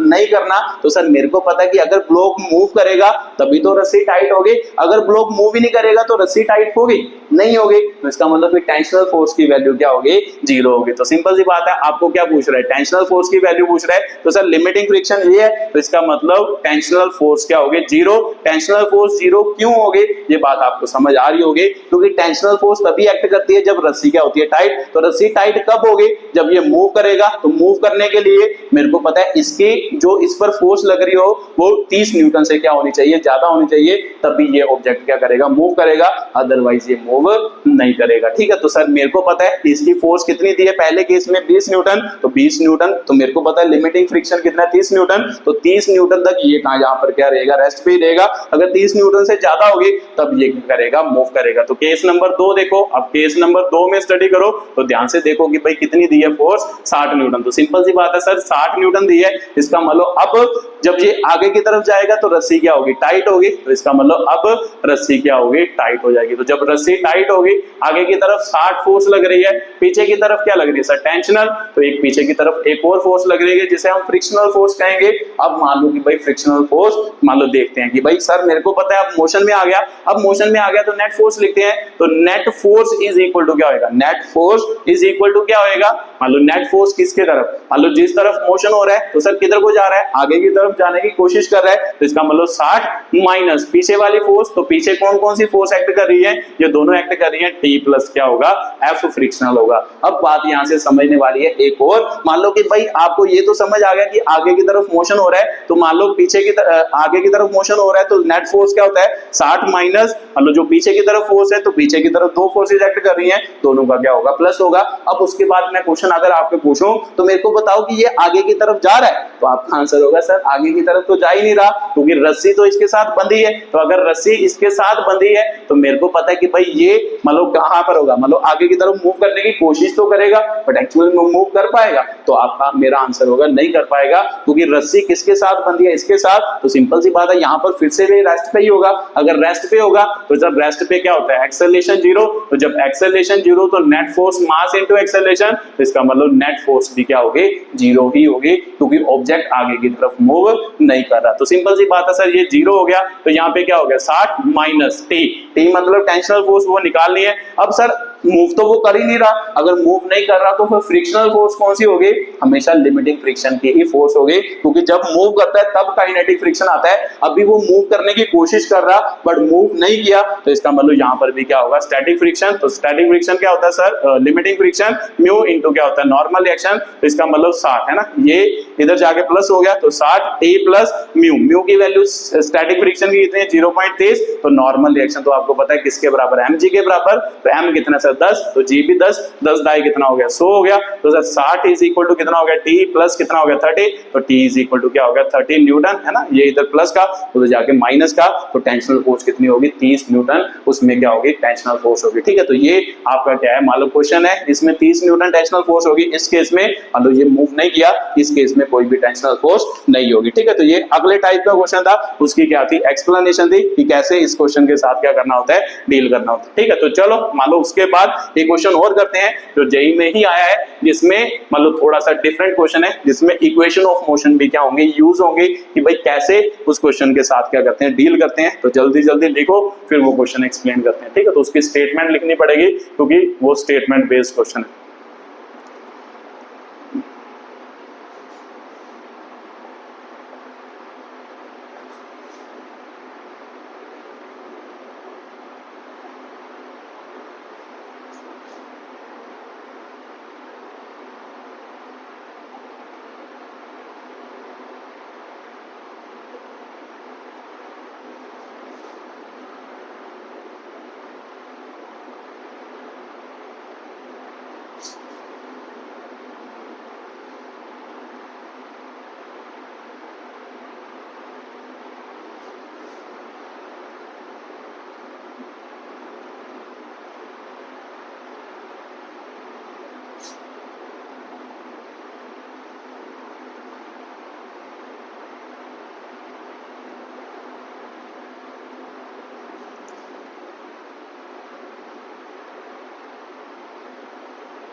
ठीक है, तो ये आपका अगला क्वेश्चन है, जल्दी जल्दी रीड करो, खुद ट्राई करो, फिर मैं करके बताता हूँ कैसे ये क्वेश्चन होगा। ठीक है, तो ये भी जेईई 2023 का क्वेश्चन है, मतलब जेईई 2023 में पूछा गया क्वेश्चन।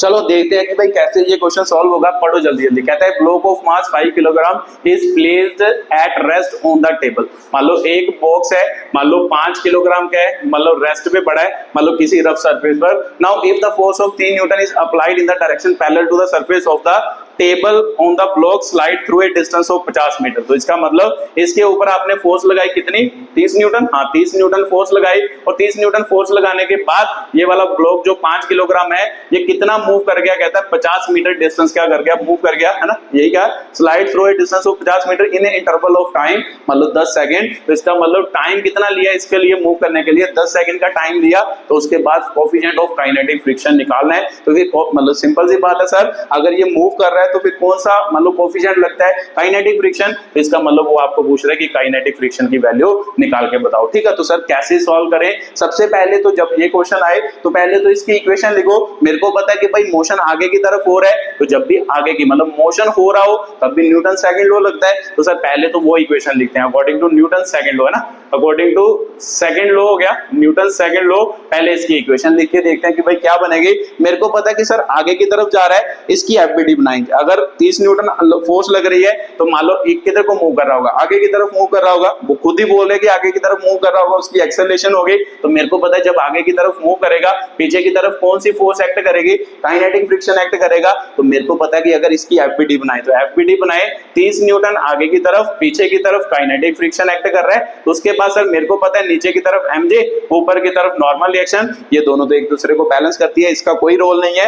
मोशन आगे को हो रहा है तो फिर इसका मतलब नेट फोर्स किसकी लिखनी है, एक्स डायरेक्शन की फोर्स लिखनी है, ना कि वाई डायरेक्शन की, क्योंकि वाई डायरेक्शन इक्विलिब्रियम में है, उधर बॉक्स मूव नहीं कर रहा, मूव आगे की तरफ क्या कर रहा है, मूव कर रहा है। तो सिंपल सी बात है सर, नेट फोर्स का formula, net force is equal to क्या होता है, जो फोर्स बड़ी होती है, जिस तरफ मोशन होता है, बार बार समझाता हूं, वो बड़ी होती है, इसमें से पीछे वाली फोर्स माइनस कर दो। 30 माइनस कितना होगा, एफ काइनेटिक होएगा। तो net force mass into acceleration है, net force mass into acceleration, 30 minus kinetic friction, mu into क्या होता है, म्यू इनटू म्यू के होएगा, साथ में क्या होएगा, नॉर्मल रिएक्शन। तो सर एफ एम मास दिए, हाँ मास दिए सर 5 ए हो गया ना, 5 मास दिया ए हो गया, 30 माइनस म्यू के की वैल्यू निकालनी है। तो इसका मतलब नॉर्मल रिएक्शन सर किसके बराबर, n is equal to m g के बराबर। तो n is equal to mass, mass कितना सर 5, मान लो g की वैल्यू फिर से लिख लो, कितनी दी है, 10 मीटर पर सेकंड स्क्वायर दी है। तो इसका मतलब 10 हो गया। तो नॉर्मल रिएक्शन कितनी होगी सर 50, तो इसका मतलब यहाँ पे 50 आ गया। इसका मतलब 5a is equal to 30 minus mu के इंटू कितना हो गया 50। तो a की वैल्यू यहाँ से निकाल देते हैं, ये a इधर मल्टीप्लाई उधर जाके डिवाइड होएगा, इससे डिवाइड हुआ तो 6 बच गया म्यू के। तो सर 50 से डिवाइड होगा तो कितना बचा ना 5, इससे डिवाइड हुआ 6, इससे डिवाइड हुआ तो 10 बचा। तो 10 इंटू कितना आ गया, म्यू के आ गया। ठीक है, तो यहाँ से मेरे को समझ आ गया कि सर मैंने निकालना क्या है, म्यू के निकालना है। तो उसके लिए मुझे एक्सेलरेशन चाहिए, तो मेरे को ये इक्वेशन बन गई। तो ये निकालना है तो एक्सेलरेशन चाहिए। अब एक्सेलरेशन कहाँ से निकलेगी वो देखो ध्यान से, एक्स्ट्रा डाटा भी आपको गिवन है। क्या गिवन है सर, डिस्टेंस गिवन है, डिस्टेंस मूव कर रहा है बॉक्स, टाइम लग रहा है उसके लिए, डिस्टेंस टाइम और एक्सेलरेशन का क्या रिलेशन होता है, एक्सेलरेशन निकालनी है, डिस्टेंस आपको गिवन है, टाइम आपको गिवन है। तो second equation of motion, straight line motion ही तो हो रहा है, तो second equation of motion s is equal to ut plus half at square. तो सिंपल सी बात है सर, डिस्प्लेसमेंट कितनी की 50 u। इनिशियली बॉक्स रेस्ट पे था, देखो placed on at rest on the क्या होगा टेबल। तो initial velocity sir 0 into time 10 second plus half a निकालना है। तो t कितना हो गया, 10 का स्क्वायर हो गया सर 50 इज इक्वल टू, ये तो 0 ही हो गया, प्लस हाफ इंटू कितना हो गया a, 10 दाई 100 हो गया, इससे कटा 50 हो गया। तो सर एक्सेलरेशन की वैल्यू ये तो 0 ही हो गया, तो 50 इधर जाके डिवाइड, 50 बटे 50 हो गया। तो एक्सेलरेशन की वैल्यू 1 मीटर पर सेकंड स्क्वायर एक्सेलरेशन की वैल्यू आ गई। ठीक है, तो ये एक्सेलरेशन की वैल्यू आ गई। तो यहाँ पे पुट करो, अगर यहाँ पे पुट करोगे तो देखते हैं कि भाई क्या इसकी वैल्यू बनती है। इसको मिटा देते हैं अब, है ना, अब आपको समझ आ गया। जब ये वैल्यू इसमें भरेंगे तो क्या आएगा सर, एक्सेलरेशन की जगह पर 1 हो गया, 6 माइनस कितना बचा सर 10 म्यू के बच गया। यही बचा ना, ध्यान से देख लो, 5 3 तो 5 दाएं 50, ठीक है सर यही बच गया। तो इसका मतलब इसको सॉल्व कर लो, एक परा तो सर ये इधर माइनस का है ना, ये प्लस का है, देखो ध्यान से, ये इधर क्या है प्लस का, उधर जाके -1 - 6 इज इक्वल टू -10 म्यू के, तो -5 इज इक्वल टू -10 म्यू के हो गया। तो सिंपल सी बात है सर, म्यू के इज इक्वल टू -5 बटे -10, ये कटा तो ये 1 पे ये 2 पे, तो म्यू के 1/2, तो 1/2 मतलब 0.5, तो म्यू के की वैल्यू कितनी हो गई 0.5 हो गई। ये जेईई 2023 का आपका क्या था क्वेश्चन था, मान लो एक ऐसा क्वेश्चन भी आपको पूछा गया था, ठीक है। तो चलो ये भी बात आपको समझ आई होगी, ये उसकी क्या थी एक्सप्लेनेशन थी, ये उस क्वेश्चन की क्या है एक्सप्लेनेशन है, ठीक है। तो चलो अगला क्वेश्चन करते हैं, अगले टाइप का क्वेश्चन एक्सप्लेन करते हैं, फिर उसे क्या करते हैं अच्छे तरीके से एक्सप्लेन करते हैं।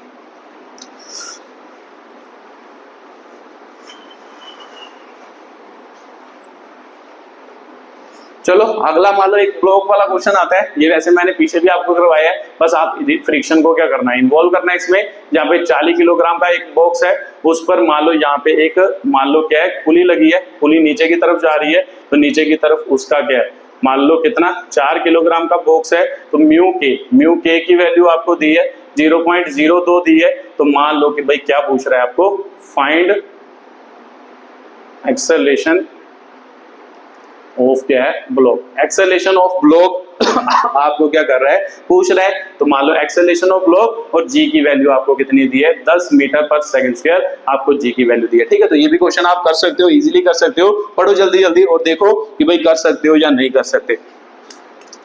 चलो आपने स्टडी को कोशिश की होगी, तो देखते हैं कि भाई क्या है। मान लो आपको क्या दिए 4 किलोग्राम, आपको पूछ रहे हैं find the acceleration of blocks, ठीक है। तो ब्लॉक्स की एक्सेलरेशन फाइंड करनी है। तो सर स्ट्रिंग वाला केस हो तो मेरे को पता है ब्लॉक्स हमेशा क्या होते हैं ना, ब्लॉक्स हमेशा क्या होते हैं मूव करते हैं। तो सिंपल सी बात है सर, मेरे को पता है इधर को नीचे को फोर्स लग रहा है, अगर नीचे को कर रहा है तो इसका मतलब ये इसको क्या करेगा आगे की तरफ मूव कराएगा, तो इसका मतलब इसकी एक्सेलरेशन इधर को, इसकी एक्सेलरेशन इधर को। अब आपके दिमाग में आ रहा होगा कि सर ये नीचे की तरफ ही मूव क्यों करेगा, आगे की तरफ पीछे की तरफ मूव नहीं करेगा, पीछे की तरफ कोई फोर्स है। तो आपका आंसर होगा सर मान लो पीछे की तरफ कौन सी फोर्स लगती है, यहाँ तो कोई फोर्स नहीं है, तो यहाँ तो ये कांटेक्ट में है तो फ्रिक्शनल फोर्स लगेगी। तो फ्रिक्शनल फोर्स तो सेल्फ एडजस्टिंग होती है, सेल्फ एडजस्टिंग मतलब जैसे जैसे ये फोर्स बढ़ेगी ऐसे ऐसे फ्रिक्शन की फोर्स बढ़ेगी। तो अगर वो आपको एक्सेलरेशन पूछ रहा है तो फिर इनडायरेक्टली आपको समझ आ रहा है कि पीछे की तरफ कोई फोर्स नहीं है, आगे की तरफ तो ग्रेविटेशनल फोर्स है, तो इसका मतलब ये सिस्टम किधर को जाने की कोशिश करेगा, आगे की तरफ जाने की कोशिश करेगा, तभी तो उसकी एक्सेलरेशन कुछ ना कुछ होगी। इसीलिए एक्सेलरेशन की वैल्यू आपको पूछ रहा है। साथ में आपको काइनेटिक फ्रिक्शन दी है, तो काइनेटिक फ्रिक्शन देने का मतलब भी यही है कि ये एक्चुअल में सिस्टम क्या होगा मोशन में, तो मोशन में ये इस तरफ ही हो सकता है, पीछे की तरफ नहीं हो सकता, क्योंकि पीछे की तरफ केवल फ्रिक्शनल फोर्स ही एक्ट करेगी और कोई भी फोर्स एक्ट नहीं कर रही, ठीक है। तो सर ये तो स्ट्रिंग वाला केस हो गया। तो मैंने तो मान लो पीछे भी आपको समझाया था कि जब भी स्ट्रिंग वाला केस हो हम कैसे क्वेश्चन को सॉल्व करते हैं, मान लो डायरेक्टली है ना, एक तो एफबीडी बना के इसकी एफबीडी बनाओ, इसकी एफबीडी बनाओ, फिर उसको सॉल्व करो। मैं वैसे ही सॉल्व नहीं करूंगा, मैं सीधा सॉल्व करूंगा। मैंने आपको पीछे भी समझाया, अगर ये बातें आपको क्लियर नहीं हो तो फिर कृपया पिछली वीडियो जरूर देख के आए, वहां पर मैंने आपको समझाया था ना एफ नेट क्या होता है, टोटल मास, सीधा डायरेक्टली ना टोटल मास इनटू क्या होता है एक्सेलरेशन ऑफ क्या होता है सिस्टम होता है, मतलब पूरे सिस्टम की एक्सेलरेशन, सीधा एक्सेलरेशन ही तो निकालनी है, यहां से सीधा निकल जाएगी। अदरवाइज आप एफबीडी बना के भी कर सकते हो, इसकी एफबीडी अलग बनाओ, इसकी एफबीडी अलग बनाओ, मैंने सभी चीजें समझाई है, फिर उन दोनों को क्वेश्चन को सॉल्व कर लो। अगर वैसे समझ आता है ठीक है, नहीं तो ऐसे सीखो, क्योंकि आप अगर आप कंपटीशन की तैयारी कर रहे हो, ये भी जेईई 2022 का क्वेश्चन है, अगर आप कंपटीशन की तैयारी कर रहे हो तो कंपटीशन में हमेशा सबसे ज्यादा जरूरी बात होती है टाइम बचाना, तो टाइम यहां से ही बचेगा, उस मेथड से नहीं बचेगा, ठीक है। तो नेट फोर्स क्या होती थी सर, मेरे को पता है कि इस पर कौन कौन सी फोर्स एक्ट कर रही है। नेट फोर्स का मतलब होता है ये इंटरनल फोर्सेज होती है, ये कैंसिल आउट हो जाती है। नेट फोर्स का मतलब इस पे और इस पे कौन कौन सी फोर्स एक्ट कर रही है। तो सर इस पे कौन सी फोर्स एक्ट कर रही है, नीचे की तरफ 4G एक्ट कर रही है ना, 4G mg, इसका mg नीचे की तरफ एक्ट कर रहा है, तो इस पर कौन सी एक्ट कर रही है, इस पर सर पीछे की तरफ। नेट फोर्स का मतलब ये नहीं है कि ये इधर नॉर्मल रिएक्शन होगा, इधर mg होगा, ये तो आपकी मान लो ऊपर की तरफ और नीचे की तरफ फोर्स होगी, ये तो इक्विलिब्रियम में है। एक्चुअल में नेट फोर्स का मतलब होता है कि जैसे इसका मोशन इधर को हो रहा है तो पीछे की तरफ कौन सी फोर्स एक्ट कर रही है, तो सर पीछे की तरफ एक ही फोर्स एक्ट कर रही है, जो क्या होगा काइनेटिक फ्रिक्शन होगा। तो काइनेटिक फ्रिक्शन, तो फिर नेट फोर्स क्या होगा, मतलब बड़ी फोर्स में से छोटी फोर्स माइनस कर दो, उसे ही हम नेट फोर्स कहते हैं। तो बड़ी फोर्स कौन सी है सर 4G, और पीछे की तरफ फोर्स कौन सी है एफ के, तो फिर नेट फोर्स क्या होगा sir 4G minus F k is equal to total mass. तो दोनों बॉक्स का टोटल मास कितना हो गया 40 प्लस 4 हो गया इनटू एक्सेलरेशन, तो एक्सेलरेशन ही तो निकालनी है, तो ये यहां से सीधा क्वेश्चन हो गया 4G, G की वैल्यू 10 दी है, माइनस एफ के का मतलब मान लो F k is equal to mu into क्या होता है एन होता है, तो sir mu coefficient of friction दिया, हां 0.02 दिए, एन नॉर्मल रिएक्शन, तो ध्यान से देखो ये दोनों एक दूसरे को बैलेंस कर रहे हैं इक्विलिब्रियम, क्योंकि इधर को कोई मोशन नहीं हो रहा, तो फिर n इज इक्वल टू क्या होएगा mj, n is equal to mass कितना है सर, मास दिया है, हां 40 दिया है, तो ग्रेविटी 10 दी है, तो इसका मतलब नॉर्मल रिएक्शन कितनी है 400 है, तो इधर लिख दो 400 हो गया इज इक्वल टू 44 हो गया ना, 44 हो गया इनटू a हो गया, इसे सॉल्व कर लो 40 माइनस ये कितना हुआ, ये 100 लगा, इसको पॉइंट को हटाओगे तो नीचे क्या लग गया 100, तो ये 2 जीरो कट गया, तो इसका मतलब सॉरी ये 2 जीरो कट गया, तो इसका मतलब 4 दूनी 8 हो गया, 44 इनटू a हो गया, तो एक्सेलरेशन की वैल्यू 32 इधर आ गया ना, एक्सेलरेशन उधर ही रहा, तो 32 उधर ही रहा, 44 उसके नीचे चला गया, फिर एक्सेलरेशन इज इक्वल टू ये कटेंगे तो 8 बटे कितना हो गया 11, तो 8 बटे 11 है ना, एक्सेलरेशन की वैल्यू अच्छे तरीके से लिख लो, मान लो 32, इसका माइनस कितना आया 32 आया, और ये कितना आया 44, तो फिर एक्सेलरेशन की वैल्यू कितनी आई 8, तो 11, इसका मतलब 8 बटे 11 आपकी क्या आई एक्सेलरेशन आई, ठीक है, तो ये आपकी एक्सेलरेशन होगी दोनों ब्लॉक की, मान लो जिस एक्सेलरेशन से दोनों ब्लॉक क्या करेंगे मूव, तो ये भी जेई 2000 मान लो क्या 22 का आपका क्या है क्वेश्चन है जो आपको पूछा गया था मान लो फ्रिक्शन के बिहाफ पर, ठीक है, तो ये भी आपको क्लियर हुआ होगा। एक ऐसा सेम टू सेम क्वेश्चन है वो आप खुद भी कर सकते हो, नीट में पूछा गया था 2020 में, वो खुद आप क्या है सोल्व कर सकते हो, ठीक है, तो मैं यहाँ पर बना के बताता हूँ जल्दी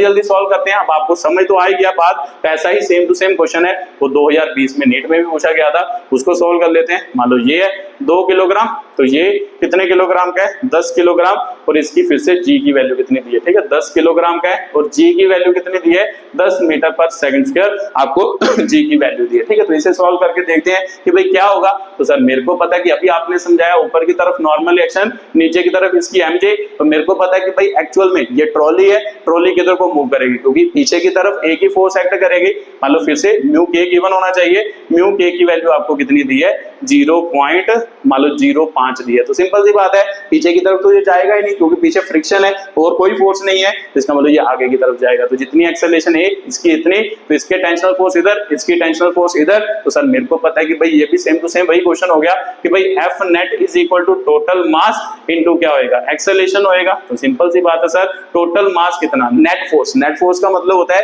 कि भाई नीचे की तरफ कितनी लग रही 2G, पीछे की तरफ कितनी लग रही सर एफ के लग रही, इसका मतलब 2G माइनस एफ के नेट फोर्स हो गई, आगे की तरफ फोर्स माइनस पीछे की तरफ फोर्स नेट फोर्स हो गया, तो इज इक्वल टू क्या होगा टोटल मास, दोनों का मास सर 12 हो गया ना, 10 2 12 हो गया इनटू एक्सेलरेशन, तो सिंपल सी बात है सर निकाल लेते हैं 2G मतलब 10 माइनस एफ के फिर से क्या होता है म्यू इनटू क्या होता है एन होता है, एफ के म्यू की वैल्यू कितनी दी है 0.05 दी है, एन नॉर्मल रिएक्शन, तो नॉर्मल रिएक्शन सर mg के बराबर है, n is equal to mg, दोनों इक्विलिब्रियम में है, तो सर मास की वैल्यू कितनी 10, g की वैल्यू कितनी 10, तो यहाँ पर कितना आ गया सर 100 आ गया ना, 10 इंटू 10 100 आ गया, तो सिंपल सी बात है यहाँ पर कितना आया फ्रिक्शनल फोर्स कितनी आई 5, तो सर 5 आ गई is equal to 12 into a हो गया, तो सर a की वैल्यू इसको सॉल्व करो पहले कितना बना 20 में से 5 गया 15 12 इज इक्वल टू a, और a इज इक्वल टू 15 बटा कितना हो गया 12, तो सर इसको सॉल्व करेंगे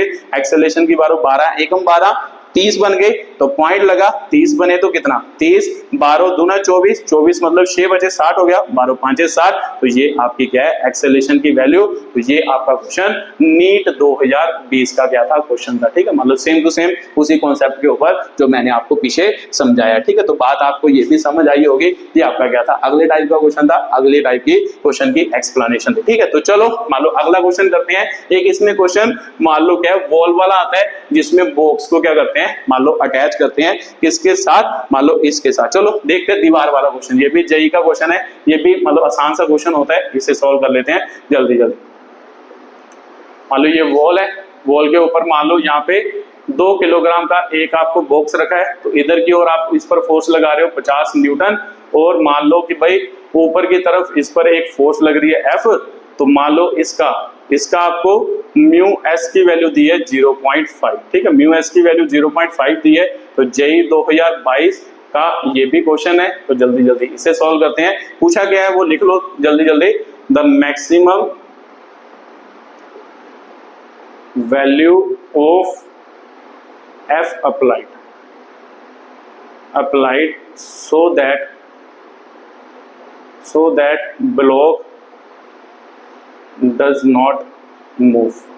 ठीक है, मैक्सिमम वैल्यू ऑफ फोर्स पूछ रहा है कि भाई उस फोर्स पर ब्लॉक जो है वो मूव ना करे, तो वो बात पूछ रहा है कि भाई क्या होगी। तो सिंपल सी बात है सर, देखो ध्यान से, मेरे को पता है कि सबसे पहले तो इसकी एफबीडी में देखो कि कौन कौन सी फोर्स इस पर एक्ट कर रही है। देखो ब्लॉक है, ब्लॉक पर इधर को फोर्स मान लो 50 न्यूटन लगाई है उन्होंने, तो इधर को फोर्स सर नॉर्मल रिएक्शन, ये सरफेस इस पर एक फोर्स लगाएगा जिसे हम क्या कहते हैं नॉर्मल रिएक्शन। मान लो यो इधर की तरफ होगा, इधर की तरफ क्या लगेगा नॉर्मल रिएक्शन, तो ये होगा। तो मेरे को पता है कि बॉक्स ना तो इधर को जाएगा ना इधर को जाएगा, बॉक्स को क्या हेलो इस तरफ फोर्स लगा रहे हैं, तो इस तरफ कौन कौन सी फोर्स, ठीक है। तो ये म्यू एस की वैल्यू दी है, मतलब सरफेस के बीच एस की वैल्यू, नीचे की तरफ सर मतलब mg हमेशा क्या लगता है डाउनवर्ड, वर्टिकल डाउनवर्ड, तो नीचे की तरफ इसका mg एक्ट कर रहा होगा ये।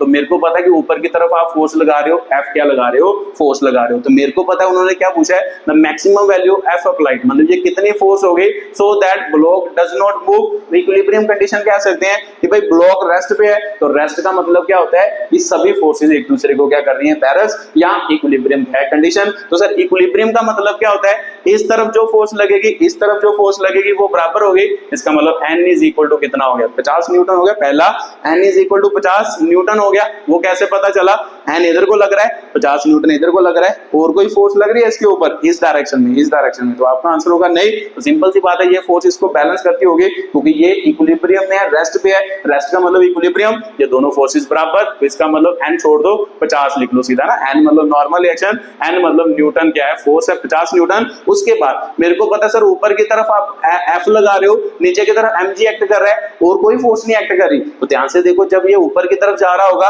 तो इनके बीच फ्रिक्शनल फोर्स भी तो होगी, इन सरफेस के बीच फ्रिक्शनल फोर्स भी होगी। तो सर अगर ऊपर की तरफ फोर्स लगा रहे हो तो नीचे की तरफ क्या लगेगी, फ्रिक्शनल फोर्स। तो ब्लॉक मूव नहीं कर रहा, तो जब मूव नहीं करता हो तो कौन सा फ्रिक्शन होता है, स्टैटिक फ्रिक्शन या उसको लिमिटिंग फ्रिक्शन भी कह सकते हैं। तो इसका मतलब लिमिटिंग फ्रिक्शन, क्योंकि वो पूछ रहा है कि भाई मैक्सिमम फोर्स निकालो जहां पर ब्लॉक मूव नहीं करेगा, तो मैक्सिमम फोर्स किसके बराबर होगी, लिमिटिंग फ्रिक्शन के क्या होगी बराबर। मतलब जब ज्यादा से ज्यादा फोर्स लगाओगे तो लिमिटिंग फ्रिक्शन एक मैक्सिमम वैल्यू ऑफ क्या होता है, फोर्स, जो इसे रोक के रखने की क्या करेगा कोशिश। तो सिंपल सी बात है सर, इक्विलिब्रियम है तो ये फोर्स इसको बैलेंस करेगी। F इज इक्वल टू किसके बराबर सर, नीचे की तरफ mj है ना, नीचे की तरफ कौन सी है सर, mj प्लस क्या होगा FL हो गया, F लगानी है mg, मास कितना सर 2 इंटू जी फिर से लिख लो कि भाई कितनी है 10 मीटर पर सेकंड स्क्वायर आपको दी दी है, तो इसमें मतलब 10 आ गया, प्लस FL मतलब लिमिटिंग फ्रिक्शन। तो लिमिटिंग फ्रिक्शन क्या होगा सर, म्यू इंटू क्या होएगा, नॉर्मल रिएक्शन होएगी। अब म्यू की वैल्यू आपको देखो स्टैटिक फ्रिक्शन ही दिया है ना, स्टैटिक फ्रिक्शन ही दिया है, इसका मतलब ब्लॉक मूव नहीं कर रहा, तो जब मूव नहीं करेगा तो उसमें क्या होएगा, स्टैटिक फ्रिक्शन, मतलब coefficient of static friction he act करेगा। तो जब ब्लॉक मूव करता है उसमें कोएफिशिएंट ऑफ काइनेटिक फ्रिक्शन क्या करता है, एक्ट करता है। तो FL सर म्यू, इसे इधर निकाल लेते हैं म्यू इंटू एल, तो एफ मतलब म्यू कितना हो गया सर 0.5। तो नॉर्मल रिएक्शन, तो नॉर्मल रिएक्शन तो आपको पता लग गया सर 50 न्यूटन है, तो इसका मतलब 50 हो गया। तो जब इसको इसके साथ मल्टीप्लाई करोगे 2.5 आएगा ना, 10 हाँ नहीं सॉरी 25 आएगा, 25 न्यूटन क्या आएगी, फोर्स आएगी FL। तो इधर कितनी आ गई सर 25 आ गई। तो सर F की वैल्यू कितनी हो गई 20 प्लस कितनी हो गई 25, तो सर F कितना हो गया 45 न्यूटन आपकी क्या आ गई, फोर्स आ गई। तो ये आपका क्या था क्वेश्चन था, मतलब ये भी JEE 2022 का क्वेश्चन है, मतलब एक अच्छा क्वेश्चन है, बढ़िया क्वेश्चन है, ठीक है। तो ऐसे इस क्वेश्चन के साथ क्या करना होता है, डील करना होता है, ठीक है। तो बात आपको समझ आई होगी कि कैसे एक फोर्सेस, यहां से ये भी बात समझ आती है, फ्रिक्शन का कांसेप्ट तो समझ आ गया, तो एक्चुअल में ये इक्विलिब्रियम कंडीशन का कांसेप्ट आप कह सकते हो कि इक्विलिब्रियम है। इक्विलिब्रियम मतलब नेट फोर्स इस पे क्या है, जीरो। तो जब नेट फोर्स जीरो हो गई तो सिंपल सी बात है सर, ये रेस्ट पे ही होगा। तो वही पूछ रहा है कि भाई कितनी मैक्सिमम फोर्स यहाँ पे लगाई जाए कि ब्लॉक रेस्ट पे रहे। तो इसका मतलब ये सभी फोर्सेज एक दूसरे को क्या करेंगे, बैलेंस करेंगे। तो बैलेंस करके उसकी क्या निकाल दे, वैल्यू निकाल दे, ठीक है। तो ये भी बात आपको क्लियर हुई होगी कि कैसे इस क्वेश्चन के साथ क्या करना था, डील करना था। तो इसी टाइप का क्वेश्चन मान लो एक तो ऐसा हो गया, एक कई बार इंक्लाइंड वे में दे देता है कि भाई जब फोर्स इंक्लाइंड वे में क्या करती है, एक्ट करती है। तो वो भी कर लेते हैं जल्दी जल्दी, ये बात आपको समझ आ गई होगी, ठीक है। तो उतार लिया आपने जल्दी जल्दी, है ना, उतार लिए, चलो ठीक है। चलो अगला क्वेश्चन करते हैं, एक और क्वेश्चन मान लो इसी टाइप का, मान लो अगर मान लो इस टाइप का क्वेश्चन आपको जेईई में पूछा गया है तो सिंपल सी बात है वो भी पूछा जा सकता है। तो इसीलिए मान लो वो भी कर लेते हैं। ये एक आपकी क्या है, वॉल है, वॉल के ऊपर क्या है, ब्लॉक है। ब्लॉक कितने का है, 12 किलोग्राम का क्या दिया है, ब्लॉक दिया है। तो यहाँ पे आपको एक फोर्स लग रही है, ठीक है। तो ये फोर्स लग रही है इधर को, मान लो हॉरिजॉन्टल के साथ कितना एंगल बना रही है ये फोर्स, मान लो इधर को फोर्स लग रही है, ये एंगल बना रही है 37 डिग्री का, तो फोर्स कितनी है 500 न्यूटन है। इसमें दोनों दिए हैं, म्यू के की वैल्यू क्या दी है, मान लो 0.3 दी है, और म्यू एस की वैल्यू कितनी दी है 0.4 दी है, और वे पूछ रहा है कि भाई फाइंड, है ना, क्वेश्चन लिख लो, find magnitude of friction force and acceleration of flow.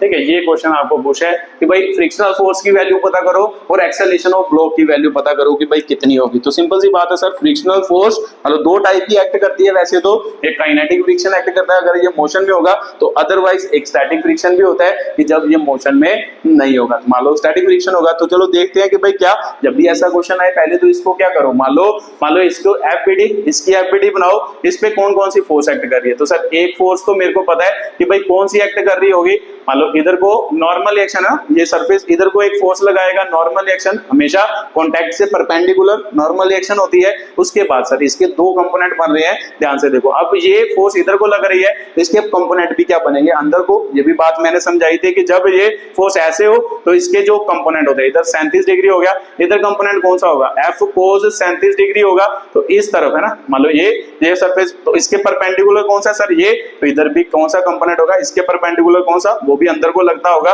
F sine क्या होगा 37 डिग्री क्या लगता होगा, लगता होगा। ठीक है, तो इसका मतलब एक कंपोनेंट तो यही बन गया सेम टू सेम, मान लो ये एफ को 37 डिग्री, एक ये लगेगा इसके ऊपर, वो कौन सा होगा, एफ को साइन क्या होगा 37 डिग्री क्या करता होगा, लगता होगा। ठीक है, तो इसका मतलब ये इसके ऊपर एक फोर्स इधर को लग रही, एक फोर्स इधर को लग रही, तो ये 500 न्यूटन फोर्स है, फोर्स की वैल्यू आपको दी है, ये एफ कोस 37 डिग्री है, और कौन सी फोर्स लग रही, अब आपको देखना पड़ेगा कि भाई ब्लॉक किधर को मूव कर रहा। तो चलो पहले एफपीडी बनाते हैं, फिर आपको बातें क्या होंगी, क्लियर होंगी कि कौन सी फोर्स कैसे एक्ट कर रही या कहां से फोर्स क्या कर रही, एक्ट कर रही। अब देखो, मान लो अगर एफपीडी बनाए तो मेरे को पता है 12 किलोग्राम है, तो सर एक फोर्स है ना, ये देखो ये ऊपर की तरफ लग रही, तो सिंपल सी बात है इधर को लग रही, एफ साइन 37 डिग्री इधर को लग रहा, उसके बाद एक फोर्स इधर को लग रही, देखो इसकी डायरेक्शन क्या है इधर को, इसका मतलब ये इधर को लग रही, एफ कोस 37 डिग्री क्या लग रही, इधर को लग रही, उसका बाद इसका तो कोई काम नहीं है, ये तो खत्म हो गया ना। एफ की वैल्यू ये याद रखो, एफ की वैल्यू कितनी दी है 500 न्यूटन, एक्चुअल में ये फोर्स आपको क्या दी है 500 न्यूटन दी है, बट इसका मतलब कोई नहीं होता, कंपोनेंट सोल्व कर लिए। उसके बाद सर एक नॉर्मल रिएक्शन लग रही है, वो इधर को लग रही है नॉर्मल रिएक्शन, उसके बाद सर मेरे को पता है इस पे फ्रिक्शनल फोर्स भी एक्ट कर रही होगी, एमजी नीचे की तरफ एक्ट कर रही होगी, तो यहाँ पे एमजी एक्ट कर रहा है। अब उसके बाद मान लो एक जब ब्लॉक किधर को जा रहा है, पहले तो वो चेक करना पड़ेगा, फिर उसके बाद पता चलेगा फ्रिक्शनल फोर्स किधर को एक्ट करेगा, क्योंकि फ्रिक्शनल फोर्स तो ऑपोजिट होती है। तो पहले तो ये कंपोनेंट की वैल्यू निकालो, तो सर एफ की वैल्यू कितनी दी है 500, तो यहाँ पे निकालते हैं एफ साइन 37, तो इसका मतलब 500 इंटू साइन 37, याद है आपको 3/5 होती है, तो सर 100, तो इसका मतलब ये कितना हो गया 300 न्यूटन हो गया। तो कैसे होता है साइन वाली ट्रायंगल, अगर याद हो तो नहीं याद है तो फिर से याद कर लेते हैं। मतलब 37, तो इधर कितना होता है 3 4, इधर कितना होता है 5, तो सर मतलब साइन 37 है, तो इसका मतलब परपेंडिकुलर अपॉन हाइपोटेन्यूज 3/5, 100 300 न्यूटन, तो इसका मतलब ऊपर की तरफ कितनी लग रही है 300 न्यूटन लग रही है। इसको सॉल्व कर लेते हैं, नीचे की तरफ mg का मतलब सर मास इंटू ग्रेविटी 10, मतलब देख लो अगर नहीं दी तो g की वैल्यू कितनी है 10 मीटर पर सेकंड स्क्वायर, तो इसका मतलब सर 12 इंटू कितना हो गया 10 हो गया, तो इसका मतलब mg कितना एक्ट कर रहा है 120 न्यूटन, नीचे की तरफ कितनी एक्ट कर रही है 120 न्यूटन, ऊपर की तरफ 300 न्यूटन, नीचे की तरफ 120 न्यूटन। तो सर मेरे को पता है अप्लाइड फोर्स बहुत ज्यादा है, तो सिंपल सी बात है सर अप्लाइड फोर्स ज्यादा है तो ब्लॉक किधर को मूव करेगा, ऊपर की तरफ ही मूव करेगा। वेट थोड़ा सा है तो फ्रिक्शनल फोर्स इतनी ज्यादा थोड़ा ना लगती है, मतलब इतना ज्यादा आप खुद समझ सकते हो। चलो फ्रिक्शनल फोर्स भी निकाल लेते हैं, अगर इस पे फ्रिक्शनल फोर्स निकालें तो कौन सी फ्रिक्शन होगी, अगर ये मूव कर रहा है तो काइनेटिक फ्रिक्शन होगा, तो काइनेटिक फ्रिक्शन सर मेरे को नहीं पता कि ऊपर की तरफ लग रहा है नीचे की तरफ लग रहा है। अब यहां से समझते हैं, नीचे की तरफ एक फोर्स लग रही है कि ये लग रही है, तो एक फोर्स और लग रही होगी, अगर ये नीचे को आता होगा फ्रिक्शनल फोर्स ऊपर को लगती होगी, तो अगर ये ऊपर को जाता है तो फ्रिक्शनल फोर्स नीचे को लगती होगी। पहले तो चेक करते हैं कि भाई फ्रिक्शनल फोर्स की वैल्यू कितनी है, तो फ्रिक्शनल फोर्स क्या होता है सर, मान लो म्यू इंटू क्या होता है एन होता है, म्यू काइनेटिक है ना, अगर काइनेटिक फ्रिक्शन निकालते हैं मूव कर रहा है तो काइनेटिक फ्रिक्शन ही होगा, तो काइनेटिक फ्रिक्शन कितना है सर 0.3। नॉर्मल रिएक्शन किसके बराबर है, नॉर्मल रिएक्शन इसके बराबर है तो इसकी वैल्यू भी निकालते हैं, इसका मतलब नॉर्मल रिएक्शन इसके बराबर है तो f cos 37 degree, f cos 37 निकालते हैं तो f की वैल्यू कितनी 500 cos 37, 37 मतलब बेस बटे हाइपोटेन्यूज, इसका मतलब 100, इसका मतलब 400 हो गया, तो इसका मतलब ये वाली वैल्यू कितनी है 400 न्यूटन है,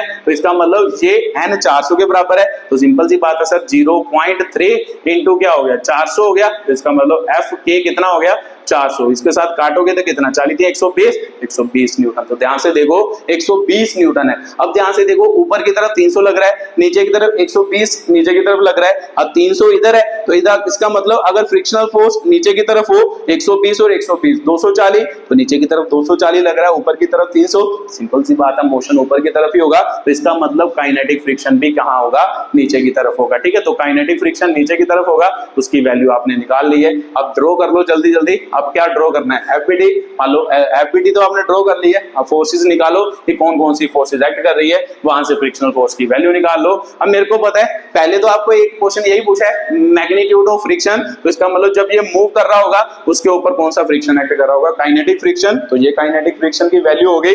दूसरा आपको पूछ रहा है find the acceleration of A block, अब एक्सेलरेशन निकालनी है तो मेरे को पता है सर ऊपर की तरफ जा रहा है तो फिर नेट फोर्स कहां होगी ऊपर की तरफ, तो नेट फोर्स क्या होता है मतलब बड़ी फोर्स में से छोटी फोर्स माइनस कर दो, ऊपर की तरफ फोर्स कितनी है 300 माइनस नीचे की तरफ फोर्स कितनी है 120, ये लग रही है ना mg प्लस क्या है fk, लिख लेते हैं यहाँ पे mg प्लस क्या होगी fk होगी, तो सर f नेट क्या होता है मास इंटू एक्सेलरेशन, तो मास ऑफ ब्लो कितना sir 12 into acceleration 300 minus mg कितना है mg 120 न्यूटन है, तो मान लो f के कितना 120 और 120 240, तो सिंपल सी बात है sir 12 into a is equal to 240 minus करोगे 60, एक्सेलरेशन कितना हो गया 60/12, इसका मतलब 5, तो एक्सेलरेशन की वैल्यू 5 मीटर पर सेकंड स्क्वायर आपकी एक्सेलरेशन की वैल्यू होगी। ठीक है, तो बात आपको समझ आई होगी कि एक्सेलरेशन की वैल्यू 5 मीटर पर सेकंड स्क्वायर हो गई, तो सिंपल सी बात है काइनेटिक फ्रिक्शन जो एक्ट कर रहा होगा वो 120 न्यूटन कर रहा होगा, बट उन्होंने मैग्नीट्यूड ऑफ फ्रिक्शन पूछा है तो यहाँ पे स्टैटिक फ्रिक्शन भी निकालना पड़ सकता है, अगर मान लो वो तो ऑप्शन पे डिपेंड करता है।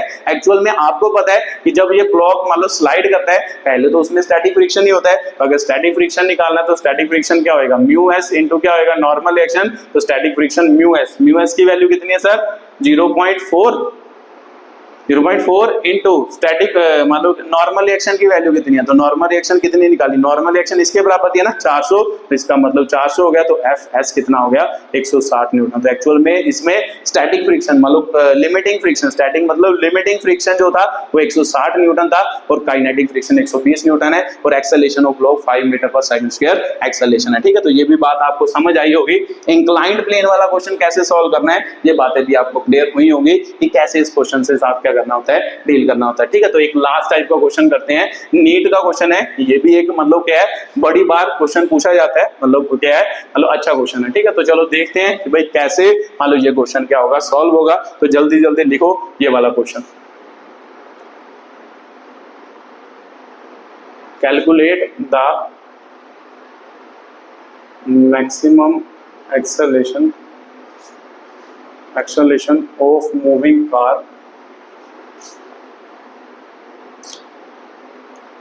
so that body lying on the floor of the car remains stationary. The coefficient of friction obtained between mu आपको दिया है कितना 0.15, तो जी आपको दिया है 10 मीटर पर सेकंड स्क्वायर। ठीक है, तो ये क्वेश्चन है, जल्दी जल्दी रीड करो ट्राई करो फिर देखते हैं कि भाई कैसे सॉल्व होगा। ठीक है, तो ये भी नीट 2023 का क्वेश्चन है। ठीक है, नीट 2023 का क्या है क्वेश्चन है, चलो देखते हैं कि भाई कैसे सॉल्व होगा ये क्वेश्चन। पढ़ो जल्दी जल्दी, देखो calculate the maximum acceleration of moving car. मान लो एक कार है, यहाँ पे कार बना लो, मान लो ये कार है, कार की कहता है एक्सेलरेशन मैक्सिमम एक्सेलरेशन कितनी होगी। ठीक है, मैक्सिमम एक्सेलरेशन कितनी होगी moving car, so that the body lying on the floor of A car. मान लो एक इसके फ्लोर पर एक बॉक्स पड़ा है या कोई बॉडी पड़ी है, उन्हें कार रिमेन स्टेशनरी, मतलब इस पे एक ब्लॉक पड़ा है जिसका मास मान लो m है, तो वो ब्लॉक जो है वो इस पर स्टेशनरी रहे, मतलब इन दोनों के सरफेस के बीच म्यू की वैल्यू कितनी दी है 0.15। तो सर म्यू 0.15 दी है, अब ये म्यू कौन सा है, ठीक है। तो पहले तो ध्यान से पढ़ो कि भाई उसने क्या बोला है, calculate the maximum acceleration of moving car so that the body lying on the floor of the car remain stationery. तो अगर स्टेशनरी रहेगा तो ये म्यू एस ही है ना, म्यू एस मतलब static coefficient of static friction. अगर वो रेस्ट पे रहेगा तो रेस्ट का मतलब क्या होता है कि वो कौन सा कोफिशिएंट लगता होगा, स्टैटिक फ्रिक्शन। अगर मालूम मोशन करता तो वो काइनेटिक फ्रिक्शन होता, ठीक है। तो सिंपल सी बात है सर ये। अब ध्यान से मेरी बात समझो कि भाई देखो ध्यान से कि जब ये ब्लॉक आगे की तरफ सॉरी मान लो ये कार है, कार आगे की तरफ, कार के ऊपर एक फोर्स लग रही जो इसको आगे की तरफ ले जा रहा, तो ये इस ब्लॉक के ऊपर कौन सी फोर्स लग रही होगी। अगर मान लो आपने देखा होगा कि जब ये मान लो कार आगे की तरफ जा रही, ये ब्लॉक भी तो आगे की तरफ जा रहा, तो एक्चुअल में ब्लॉक आगे की तरफ क्यों जा रहा, ब्लॉक पर कोई फोर्स लग रही है। तो आपका आंसर होगा सर लग रही है। ब्लॉक पर कौन सी फोर्स लग रही है, एक नीचे की तरफ लग रही है mj, एक नॉर्मल एक्शन लग रही है n। तो ब्लॉक ऊपर या नीचे तो नहीं जा रहा, तो इसका मतलब n is equal to mj, ये तो एक दूसरे को बैलेंस कर रही है। आगे की तरफ ब्लॉक पर कौन सी फोर्स लग रही है। अब आपके मन में क्वेश्चन आ रहा होगा कि सर हमें तो ये पता ही नहीं कि आगे की तरफ कौन सी लग रही है, क्योंकि कार पर तो आगे की तरफ मान लो फोर्स लग रही है जो इसको एक्सेलरेशन से मूव करा रही है, ब्लॉक पर कौन सी फोर्स लग रही है, ब्लॉक पर कोई फोर्स दिखाई दे रही है। तो आपका आंसर होगा सर वो तो दिखाई नहीं दे रही। अगर ब्लॉक पर कोई फोर्स नहीं लगती तो सिंपल सी बात है, अगर ब्लॉक पर नेट फोर्स 0 होती तो सिंपल सी बात है ना, नेट फोर्स 0 मतलब नॉर्मल रिएक्शन mg के बराबर, इस तरफ कोई फोर्स नहीं इस तरफ कोई फोर्स नहीं, तो फिर नेट फोर्स क्या होनी थी 0। तो अगर नेट फोर्स 0 है तो सिंपल सी बात है जब कार आगे की तरफ जा रहा, तो जब नेट फोर्स 0 होती है तो ब्लॉक क्या रहना था, ब्लॉक रेस्ट पे रहना था। अगर रेस्ट पे रहता तो ये आगे की तरफ जाता, रेस्ट पे रहता तो एक टाइम ऐसा आता ब्लॉक पीछे की तरफ इसके साथ क्या कर जाता, मान लो स्ट्राइक कर जाता ना, इसके साथ क्या करता कोलाइड, क्योंकि ब्लॉक तो रेस्ट एफ नेट 0 है, नेट मतलब ऊपर की फोर्स नीचे की फोर्स को बैलेंस कर रही है। इस ओर कोई फोर्स ना होती, मैं मान रहा हूं अगर इस तरफ कोई फोर्स ना होती, इस तरफ कोई फोर्स ना होती, तो ब्लॉक रेस्ट पे ही रहना था न्यूटन फर्स्ट लॉ के अकॉर्डिंग। तो अगर रेस्ट पे रहना था तो कार आगे की तरफ जाते, ब्लॉक पीछे मतलब वहां पर ही रहता, और एक टाइम ऐसा आता कि कार आगे जाते जाते जाते जाते ब्लॉक जब ऐसे रहता वो पीछे इसके मतलब जो साइड लास्ट वाली मतलब प्लेस है वहां पर जाके क्या करते, स्ट्राइक करते। बट ऐसा कभी नहीं होता। आपने देखा होगा कि जब मान लो आप अपना सामान रखते हो, बस में रखते हो, तो क्या होता है मतलब बस जब चलती है आपका सामान क्या रहता है, रेस्ट पे रहता है। तो अगर रेस्ट पे रहता है तो इसका मतलब ये भी कुछ ना कुछ फोर्स से आगे की तरफ जाता होगा। तो सर वो कौन सी फोर्स होगी, अब ध्यान से देखो कि भाई इसमें कौन सी फोर्स और एक्ट कर सकती है। तो सर मेरे को पता है एक्चुअल में इन दोनों में क्या हो रहा है ना, एक नॉर्मल रिएक्शन इधर, एक mg इधर, इन दोनों में क्या लग रहा है, एक दूसरे के सरफेस भी कांटेक्ट में है, तो कांटेक्ट वाली फोर्स दो ही होती है, एक नॉर्मल रिएक्शन होती है, एक आपका क्या होता है फ्रिक्शन। तो सिंपल सी बात है अगर ब्लॉक आगे की तरफ जा रहा तो ये पीछे की तरफ नहीं जा रहा, तो इसका मतलब इस पर भी एक आगे की तरफ फोर्स लगती होगी जिसे हम क्या कहेंगे, एफ क्या कहेंगे, स्टैटिक फ्रिक्शन कहेंगे ना, एफ क्या कहेंगे, स्टैटिक फ्रिक्शन, जो आगे की तरफ क्या करता होगा, लगता होगा। तो इसका मतलब ये स्टैटिक फ्रिक्शन एक्चुअल में इसको किधर को ले जा रहा, आगे की तरफ, क्योंकि मेरे को पता है इसके विद रिस्पेक्ट टू ये पीछे की तरफ, मान लो है तो 0